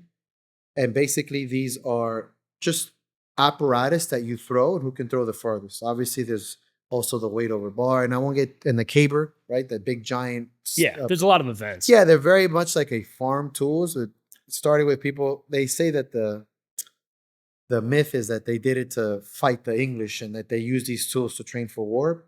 How true that is, I don't know, but I like that concept. Yeah. But it's basically just who can throw things the furthest and the highest, and it become very competitive. But they use a very Olympic style throwing, and it's very technical to throw. It sounds very beautiful. So you're throwing these apparatus for distance or for height, and you compete against other guys. You always have to wear a kilt when you do it because you respect the cultural origins of it. It's almost always at like a festivals, so you're like the entertainment. And so I got into Highland Games because I just really enjoyed the intricacies and the ideas of a new sport, and I dove deep into it. What was your favorite event? As a strongman, weight over bar always, because it's just pure muscle power. And then I got into the lightweight for distance, which is the lightweight is about 28 pounds, I think, and then the heavy's 56. I like those, the spinning and you kind of throwing that chain. It's very technical. Kind of like shot put. Yeah, the shot put is with the rock. It was like they call it the large, or they call it I think it's like a shot put. Forgot, and the other one's called a Bramer stone, where you throw the heavier one. It's could range anything from like 18 to 30, 40 pounds. You just throw the stone. Yeah, heaving it. Yeah, but in the chain, the distance, the lightweight is more like a discus. You kind of like spin. Yeah. If I had Oh, to that's compare what I it. was thinking of. Yeah, the Olympic sports. That one I love those. Yeah, That's cool. Yeah. How much did Strongman help you in Highland Games? Very much in the sense of having power. It helped overcome the lack of technique, but in the long run, I could have been. I was more often the strongest guy there, but by far not anywhere near as good as them because Technique, higher skill. Sure. So yeah, I mean, I can deadlift 500, and the other guy couldn't, but they'd crush me. Yeah. And I realized I'm like, it helps because strongman is a very athletic sport. So you do a lot of hip, like triple extension and power output stuff, but it's technique, 100%. It's just good to have a base in strongman for sure. Yeah. You did powerlifting as well. Correct. How'd you enjoy powerlifting? I did 2 meets. I liked it. Didn't love it. Yeah. Again, by myself on those 2 meets. I had no coach, no community. I was kind of trying to learn powerlifting so that I can coach it and be a part of the community. That's where I met everybody all a long time ago. I liked it. If I would have had a coach and a community, I would have loved it. Yeah. But I was also really diving into strongman, and so the culture is what you needed. Yeah, the guidance, right? Like when it's hard to do it on your own, as you know. You like it, but you don't love it until somebody's teaching you something. Yeah, and you need a team. Yeah, as much as it's an individual sport, it's a team effort. To squat 500, 600, 700 pounds, I need 5 reliable guys. Yeah, exactly. Yeah, dude. And all the time, not just once a week. Exactly. Especially when you start to peak. Yeah. So yeah, I would argue that if I had to, I liked it, but I love coaching it more. If I had to be honest with you. I was going to ask you about it. So you also host the Miami Throwdown. Yeah. Which the banner's just above the camera. Yeah. But I was at that one a couple years ago. Oh yeah. It was in a brewery. It's the best. So talk about, you're heavily involved in powerlifting, especially as a coach and the culture of the gym. But talk about elevating the events as a meet director and a host. That's a good question. So the luxury of being involved in so many sports and knowing so many people over time, being around when it was Raw Unity and the Port St. Lucie tournaments and stuff, and in strongman and in fighting and in Highland Games and all these other sports, I realized what I like and what I don't like as a spectator and as an athlete. So powerlifting, for the most part, most meets are pretty boring. It could be very boring for the viewer, Spectator. Not so much for the athlete. What the athlete wants is consistency, good judging, and being comfortable. You don't care what music's on or there's pyrotechnics. You just want a place to sit and get your stuff. So I try to put those things together. And so I would argue that we were the first meet to be in a brewery by for sure, Tank Brewery in 2019. I said, what's fun? Drinking, food, and powerlifting. So when the bench comes where everything slows down, have a beer and have some food, watch TV, go on the live feed. So as a show host, I said, let's make this cool, man. Let's make powerlifting, because back in the day, powerlifting meets were really fun, really energetic, kind of raw, and like, watching these geared guys do 1,000 pounds. And somewhere along the line, that kind of started to get a little bit, meh. So I said, let me bring it back together and ignite that, have good MCs, like now guys on the mic are very great, and put those together. So that was a big deal for me. And now we keep that energy alive. We also do a lot for charity. We set it as to me, in my opinion, it's one of the most fun and exciting meets in Florida. We keep it small, we keep it tight, we keep it crowded, keep it sweaty, and I like that. Oh, yeah. Yeah. So the environment plays a pivotal role. Absolutely. And I wholeheartedly agree. And that's why I want to be here with you, Oh, hell yeah. in the heat, because people can feel we're here. Yeah, dude. We're in the space. Yeah. We're in the gym. I saved the best for last. Oof. Strongman. Yes. I actually have one more thing after that, but the sports is last. You also host Miami's Baddest, and I wrote down it's one of the biggest strongman shows in Florida, and it's highly respected well beyond Florida. Tell me about that show and what it means to you. So we're going to go on the 10th year the next year, and that'll be the last open. I'm going to now shift more towards working with adaptive athletes, which is an evolution of things. It's the community I work with, people I enjoy. I've earned their respect, but it started off with a dream. At the time, there wasn't a lot of competitions in Strongman Chorus, the federation we worked with. There was like 2. Then it went down to 1. In Florida? In Florida. Gotcha. And I talked to Alan, who owns Iron House. She's the chairman of Strongman Chorus. I said, I want to do my own show. This was only 3 years into the gym. We had no idea what to do. We had no idea how to judge, how to run anything. It was completely ground up, figuring things out with my crew and Alan and Scott, who helped me out. And my baby, like events, weights, implements, asking, borrowing, begging people to come. I wanted to host a show because I wanted to be involved in the sport in every way possible. I wanted to compete. I wanted to coach. I wanted to host a show. I wanted to just completely involve myself, like what I do with most things I love. How long were you already competing in strongman? I was already a competitive strongman for almost 3 years, and at that time I was fucking good. Cool. So you had experience with the sport. Yeah, and I knew how to do the implements, but the back stuff, host it and set it up. And so it also opened up just a brand new appreciation for when I go to contests to keep my mouth shut, because people don't know how hard it is to put these things on, and how hard it is to, and how stressful, and how much it's not about money. The man hours. Yes. Yeah. And so we started that, and now it's 2015 at the time, because we lost the COVID year, or 2014, 2015. And that just grew over time, and we've evolved it into, we've had as much as 80 to 90 lifters, and we've had as low as 30. We've had adaptive athletes. We've had records. We've had all sorts of stuff. I argue that we have some of the best trophies in the state. Same thing. Keep it small. Keep it tight in a good location, in a sense of the energy of Miami's Baddest is like nothing else. The culture. The culture. You go there, you have my people loading your plates. We have the same concept we do in Throwdown. We also did that. And I want you to feel like an athlete, surrounded by athletes, by an audience that cares. And that's really where it comes to. So I have notes that your events always better the community. And you talked about having your own people. I'm sure they get paid or fed or clothed, you know what I mean? And they'll learn the skills too. Sure. But you take it beyond that, and you take charitable donations, and you raise money for good causes. Yeah. Tell the people listening what those are. Oh, I appreciate that. So my cousin is the leader and the president of a nonprofit organization called Bearded Villains Miami. And they are now this community-based program of bearded, tattooed men who give back to the community, right? It's taking that image and running with it. A lot of guys have grown up in tougher lives, and this is kind of their way of giving back. And working directly with my cousin has been something that's very special to me. Because of his avenues, we do something called Villains Wish. We've been doing this now for 3 years. Villains Wish helps families with children with really serious diseases, sometimes terminal, sometimes not. And we raise funds for them. That's been the main chunk of what we do with them. And Honestly, it's just giving back, man, for being a piece of shit, dude. It's like giving back to the community has always been part of most strongman shows do a lot of charity stuff. Powerlifting, yes, that's been a new thing, but not traditionally. We keep that alive in both Throwdown and Miami's because we've had great examples. So being able to have that platform and to be able to give back, whether it's for Villain's Wish or portions of sales, and give the opportunity for all of us to be part of something, feels good, man. It feels really good when you're out there lifting and like, you know what, dude, you're helping a little 8-year-old with cancer. So go put on a show, dog, because trust me, it's more than your deadlift. That makes you feel like, oh, and when that little Purpose. kid is sitting out in front with their little leg cut off, and you're like, you know what? I got this. So those things are important to me because those are things I don't want to let go.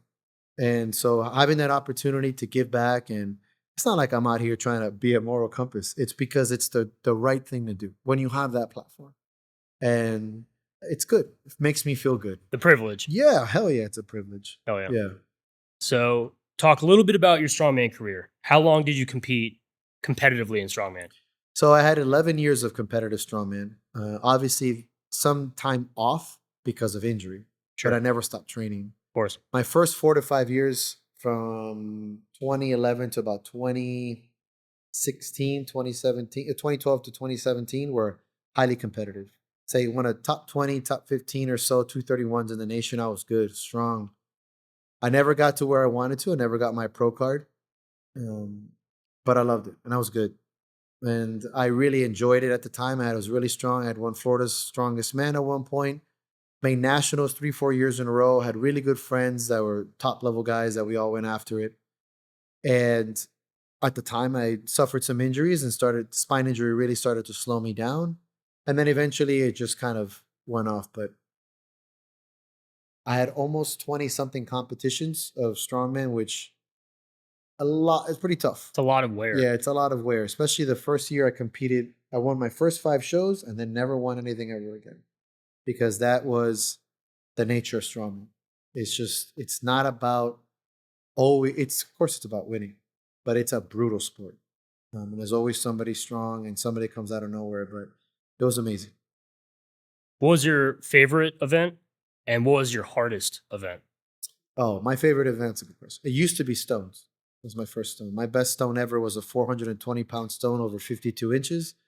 I had a 245 pounds. And I'll tell you what, I'll put that as probably one of the greatest lifts of my life and arguably a pretty insane feat of strength. So I still have the video. I watch it all the time. And very proud of that.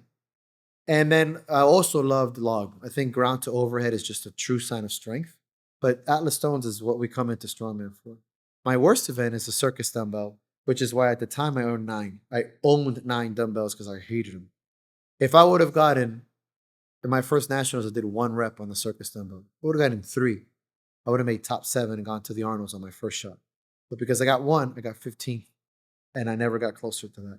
Wow. And I always hated the dumbbell. Like I would do great in training and something would happen in that competition and I would do it. But yeah. Explain to the listener why the events vary. So truly, strongman is a sport of feat of strength, defined by whatever it wants to be defined at the moment. If you say, hey, pick this up stone with no tacky, nest tacky to your shoulder, over a bar, on a platform, on a truck, it's basically feats of strength that are based upon rules and paradigms to make them competitively. And that's typically spread around through the sport. You know, whoever the promoter is makes the rules up. Is there a baseline rule set? There should be, but it's not as defined as powerlifting per se. Sure. Or football or something else. So that's why it's just why I call it, it's a sport of feats of strength, meaning putting a truck and putting a sled are both competitive events in strongman, but vastly different. Incredibly. Yeah. I don't think you've ever been asked this question. Where would your dream show be that you would host? Oof, it's a great question. I would like 2 places. I would love to go in Colombia to open that up and my people, like in the sense of where my family's from and my other family that I haven't seen. But I think that there's an untapped potential in South America. There's a big scene in Argentina and Brazil. I think it'd be really cool. Take my parents down there, you know, like show them that. And honestly, of all the places, I've been to a few places, but I would love to host one myself in Scotland. I love Scotland, the country. Mm-hmm. I have good friends in the UK, but just be cool to kind of take it close to where it goes. I know Iceland and Norway have more history, but that UK, they're all very, related through history. To host Battle Axe over there would be pretty badass. I didn't consider Scotland. Yeah. I was thinking you're going to think Norway or See, Iceland. I've been there like when we went to Pfeffer for Norway, they have theirs, and I would do it. I would love to host that. My flag's been there as a sponsor. Awesome. But I love Scotland, the country. Yeah. And the stone lifting is a very big thing culturally, and I think it'd be really cool to be there. Oh yeah. So, very last subject, I promise. I wanted to talk about how you're a huge advocate for mental health. Sure. It's possibly the most important aspect of my entire project, the psychology of strength. Do you feel you've ever lost yourself, or were you losing who you are? Yeah. Twice. Big times. In 2017, when my friend committed suicide, I lost my shit. That was a year that I supplemented with a lot of things, but I was unreachable. Suicide, even 6 years ago, 9 years ago, 8 years ago, was still pretty taboo. It's incredible how things evolved in social media now. I was unapproachable because nobody could tell me anything that was of value. Oh, it gets better with time. Bullshit. Or time heals all wounds. You'll be okay. It's okay to be mad. Like, no one had a conversation piece for me, so I lost myself. I was unapproachable. I couldn't be spoken to. I drank a lot. I was so angry. I lost sight of myself. I lost sight around for years. And I was still training and still normal, but just part of me was dead inside. And it took a long time for me to learn on my own what I wish others would have done for me. And that was a major player on both. Something I'll never forget and will always be hurt for, but extremely grateful in some sort of concept. I even tell his mom, as much as I'm angry for him for doing that, it also gave me one of the greatest gifts of my life, which is to save lives. And then again, like I told you, when that accident happened that year, I almost lost my father. And I went backwards. And I started to lose sight of myself. And those are two moments. That was like 2022, 2023. I just was losing track. And I think that's important to never forget those moments. I read about those experiences. And looking through your social media, people will find a semicolon in your posts. Explain what that means. Semicolon is now used as a symbol for suicide.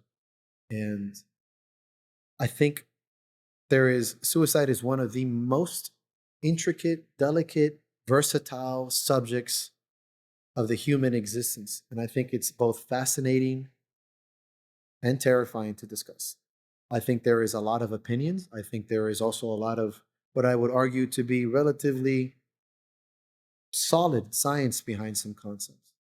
Ultimately, I use that symbol mainly on my friend's anniversary or during months like men's awareness or suicide awareness to open up a conversation piece and not let people feel like they are so alone on this subject or that they are alone in feeling in a way that's unique, because suicide is like a cancer. Once it happens around you, it spreads to you. You can't stop thinking about it. You even consider it. It's like when somebody jumps off a bridge and does something or kills themselves, you're like, I would never do that, until it happens to somebody you couldn't believe. And now you think, this happened to me? Comes in threes. It comes in threes, right? And so, yeah, so that concept to me is where I post it, and I'm very open. That symbol is very common. I've written before that the heaviest weight I've ever felt has not been powerlifting, but the knowing that people I love considered taking their own lives. And it weighed on me heavy. Sure. And it's been more than once. And I'm grateful that those people did not, but I know people that ultimately have. Sure. People I did not know very well, but it hurts just the same, right? Describe what you've learned in the moments like these. It's a great question. It took me a long time to learn. At first, I was so angry, and people didn't have an answer for that anger. Neither did the bottom of bottles and drugs. It just got worse. And that anger started to perpetuate around me. It polluted me. Then it got sad, and there's no waves or steps to suicide. It's not a fucking manual like death. Some people feel nothing. Some people feel almost rejoiced, like finally they're resting, and then you feel awful for feeling that. Sometimes you feel so mad at them that you feel bad that you're mad, but then you don't. There's no linear progression. There's no single path. It is a plethora, almost like a kaleidoscope of feelings that instead of trying to figure out what one thing matters, it's why not look at it from a further perspective. What I learned was the only thing, and one of the few things that you should never feel when you're dealing with this is feel alone, because that's probably what had that person do that to them. Loneliness, our fears, is arguably the biggest perpetrator of suicide, period. It's almost inconsequential and universal when you discuss last letters or discussions, how lonely that person feels before they do what they do, which, as much as you hate it, takes an insurmountable amount of conviction. Good word. And that is something that I won't let anyone else feel when they're feeling in that moment, whether it's just to hear or to learn. And it's being proactive. It's sending a text, shaking a hand, saying I love you, hugging you. Not, hey, bro, I'm here for you. That's not proaction, man. That's bullshit. Yeah, has to be authentic. Yeah, hey, let's go out to lunch. Hey, what are you doing? Let's go meet up. Not, hey, man, just if you need me. You know what you're doing? You're writing yourself off so you don't feel so bad in case something happens. It's an excuse. Just showing up to the house and being like, what are you doing? Or taking the guns from them. I know you're going through some shit. Give me that. Hey, you're going out drinking? Let me go with you. I'll drive you. Let me drive, yeah. And that's proactive, and it's letting that person not feel alone. Walking someone off the ledge is not something that is taught. Tell me how people can be prepared to do so. Great question. There is no preparation, unfortunately, greater than experience. However, I don't think you need to experience somebody you love killing themselves to show somebody their value. I think it comes through communication. I think it comes through honesty and letting them feel how important they are to you. And you don't have to lose somebody to do that. Unfortunately, we learn that way. It's the human existence, right? You'll never know how much you love something until you lose it. And then that thing teaches you to love everything else, right? Everything does end. I never think I loved life or helping others more until I lost my best friend. I just don't think that needs to happen again or to anyone else. However, that's my path. But if you communicate people's value to you, you communicate their importance, that you're there with them, you show them through action, consistency, and that human side of you, you will always be ready. Because ultimately, that's how you want to be treated. And if your friend treats you that way, reciprocate it. And that's all you need. I don't think I'm better than you because my best friend killed himself, or that I'm more prepared. Yeah, maybe, but that doesn't mean I'm better. You might have the tools that I don't have because maybe you're not as jaded. Just like the greatest athletes don't make the greatest coaches. Yeah. Just because I experienced it the way I took it, I went one way of it. So I think that communication is valuable. You touched on it. How can society be doing better with the subject, the prevention, and the advocacy of suicide? Yeah, and I think having open discussion and showing action is more important. Tell me how you did it. Tell me what you felt like. Tell me what you did with that person. Show me. If you want to go through the actions of social media and the power of social media, write to me. Tell me when you went to see them. You don't have to. Here's where I think being a silent professional doesn't work. Here's where I think hiding your actions does not work. This isn't where, hey, I helped my friend not kill himself. I'm going to keep that between us. This is one subject where I think that doesn't matter. You don't have to tell me their name. You don't even have to tell me what you did in the sense of who you are. Explain to me the value of saving this person or what another person means to you. Show me through actions and verbiage the importance of another human life to you. Communicate it. Talk about it. Tell me how angry it got you, how scared you were. It's the human endeavor it's the human privilege to communicate feelings. It's that rationale concept. To rationalize emotion is insane. And I think we need more of that. And there's a lot of it, but there's also a lot of bullshit. There's a history behind just, reach out. Okay, but how did you do that? And did you even want to? It's okay to tell me you don't want to. There's some people I don't want to reach out to. They pissed me off. But I know what they're going through. And I have to swallow my pride and go, hey, man, what are you doing, Sam? Tell me about that. So I don't feel so alone when I feel like a piece of crap. Because then you just feel lonely. And that's what we just talked about. And that's what society could be doing better, Of course, is all of us. spreading those stories, positive Exactly what you're doing right shows of here. affection. What you're Exactly. doing and what you plan to do is exactly what people need to do. And I want to share something with you, but the question leading up to that is, you talked about mental hygiene. I wanted to ask how your sleep is and if you ever have nightmares or night terrors. That's a good question. I have mostly nightmares. Mostly, I sleep with a CPAP. I have sleep apnea. I take melatonin now as mostly a daily supplement at 20 milligrams as part of my protocol with my doctor. I sleep well. Obviously, at these last few weeks Prep. of prep, I'm just starving. But I've never really, as a child, I've always had very kind of rough dreams or nightmares or very realistic dreams. And I've kind of just grown accustomed to it. And the deeper the sleep, the more they go. But they don't bother me anymore. I think they're kind of interesting. Do they bother you?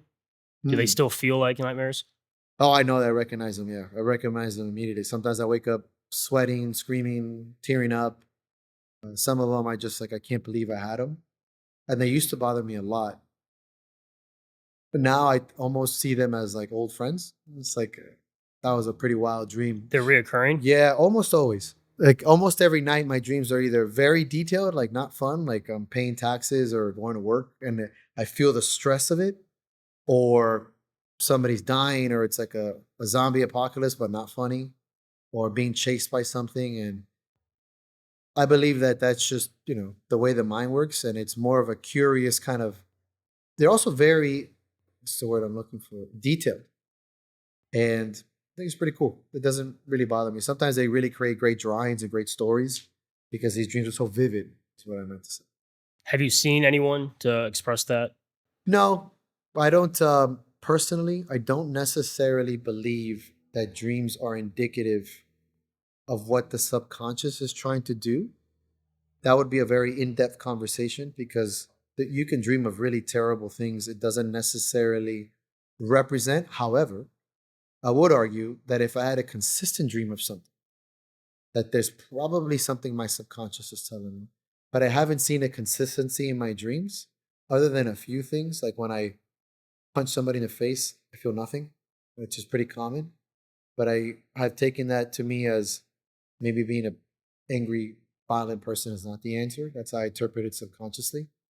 But I think when you see consistency in dreaming, it's something to look into. But if it's kind of sporadic stuff, it's more like maybe I was just influenced by things that I'm reading and Yeah. drawing and stuff. You said that your dreams are they feel realistic, Very real. but are they things that do occur in your day-to-day life? Sometimes. Yeah, Okay. sometimes, like I said, I dream of like situations with my dad's health Yeah. or not being able to pay a gym bill on time or getting hurt again, stuff like that. So I wrote this over a year ago, and I told you beforehand I was going to read a couple things. I've never read it to anyone. I've had a couple people read it. But what I want to help provide with mental health, mental hygiene, mental fortitude, and the psychology of strength, pun intended now. I want to read this. Sure. So, my dreams are not always pleasant. Over a year since leaving the fire service, and I still have nightmares. I occasionally have night terrors. In these dreams, I'm back on shift, continuing my life 24 hours at a time in my mind. In these dreams, the house with the family inside always burns down. If I could even start my rescue, I always crash it while responding. The child always dies. I'm never good enough in my dreams to save my patients, the people I took the oath to serve. My skills always fall short, and I make fatal errors in their care. I've awoken crying. I don't wake my wife as she sleeps peacefully next to me. Sometimes she finds me on the couch in the morning. If I am still sleeping when she comes home from night shift, the opening of the door wakes me in a panic. The tones have dropped inside my head, and I'm late to respond to the call. If the door doesn't wake me, her gentle touch can in a jolt. My heart rate explodes, and I'm sometimes have startled her. Thankfully, I've always gained consciousness when this has happened. After World War II, my great grandfather could only be woken by his feet. He eventually couldn't sleep in the same bed as his wife. Sometimes I wake up thinking I'm in my room at the station. Every night, I can still feel the bed I slept in every third day, with my fan to my left and my rescue phone by my head. I know the thoughts of 8 a.m. scotch. Since leaving the service, I avoid buying my favorite drink of choice.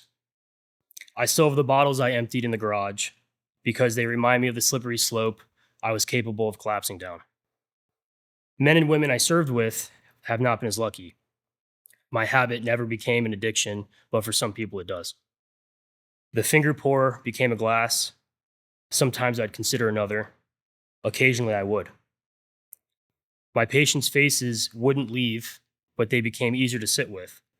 They'd join me as I watched TV with my wife. I don't drink often anymore. Seeing the slope was enough for me to feel. I was accepted into paramedic school. Not everyone is. I didn't tell my crew I declined the acceptance.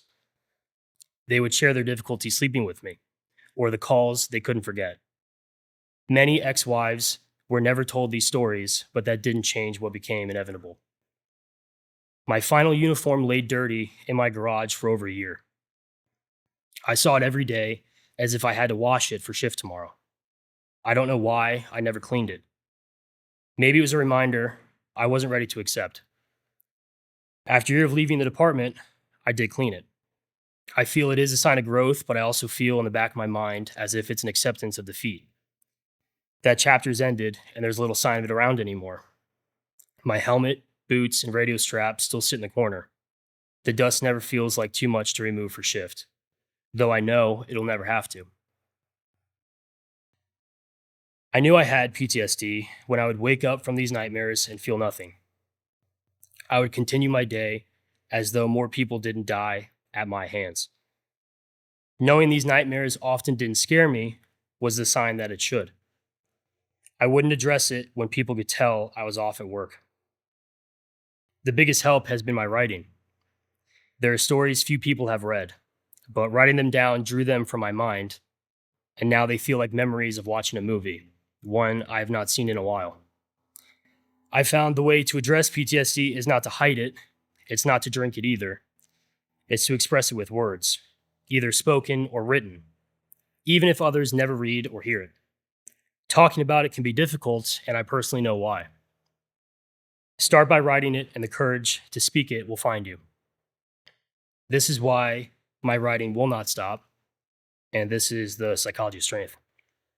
And I wrote that September 8th, 2024. And That was beautiful. I appreciate it. You know, I've gotten choked up reading that a lot. As you should. And we talked about training. I wrote the whole thing in my head while riding my bike on a 20-mile ride. And then when I got home, I wrote the entire thing. I didn't get off the bike. I wrote the entire thing in my driveway in one shot. And it's remained unchanged. I've had a handful of people read it. And the other stories will eventually come when there's people listening. And I know when that time will come. But I've had my parents read it. And that was a difficult conversation to tell them. I pursued this career for 2 years through a pandemic. It took longer than it should have. And took me 2 years to get the job, and I was only in 18 months. Right. And it was disheartening to not only walk away from the brotherhood or feel that I didn't have a brotherhood at the time, but, you know, the life insurance, the deferred comp, all the things that you think I had secure, I walked away from, which was incredibly difficult. And besides today, I would have other people read it. And sometimes I'd have them read it out loud to see their expression. Yeah, because it's harder out loud. It's a lot harder on my mom. Sure. Because she would think I'm fighting fire, saving people, saving cats. A lot more things. But I'm pronouncing another John Doe on the side of the road, deceased. And I just want to go back to sleep. Yeah. And it was an acceptance I didn't like. Yeah. You know? Very honest. But this discussion is not very public with first responders, law enforcement, military, medical fields, and anyone that really feels stress, because people can feel stress in multiple ways. I used to say that I never felt stress until the fire department. Sure. Because knowing the patient is in your hands, quite literally, is very, very different than having a staff meeting at any other job Right. to deal with the plumbing or just something that, in the grand scheme, it's not that important. Where 10 hours ago, I was struggling at a hospital Yeah. Yeah. to get ready for the next call. So that's something I wanted to share, Yeah. and Thank I you want for more that. people to share their stories. Yeah. Beautiful.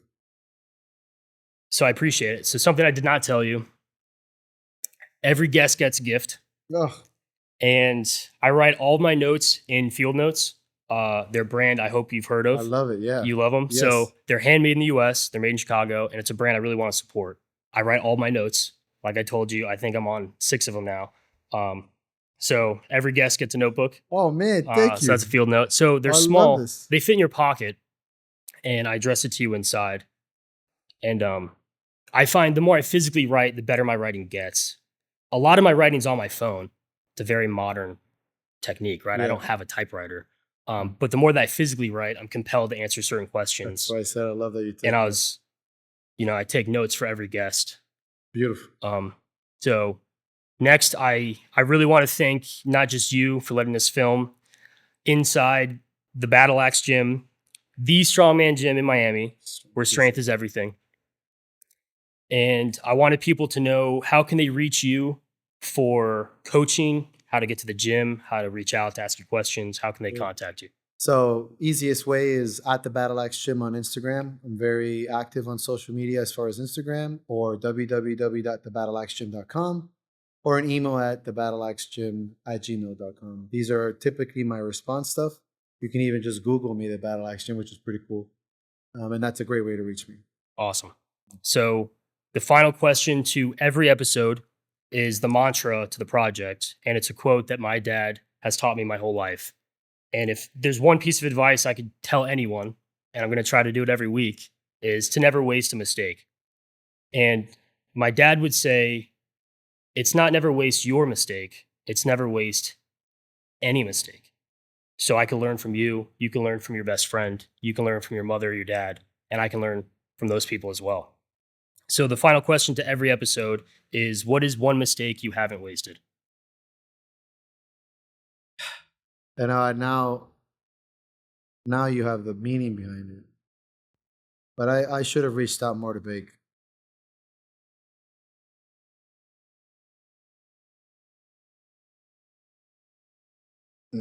And that's a mistake that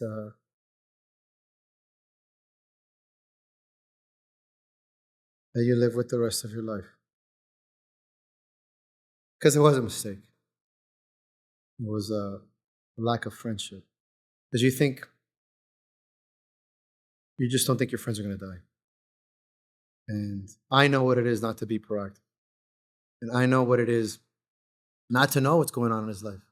Just text, hey man, what's up? And always talked positive. And I hadn't seen him in about 1.5 years.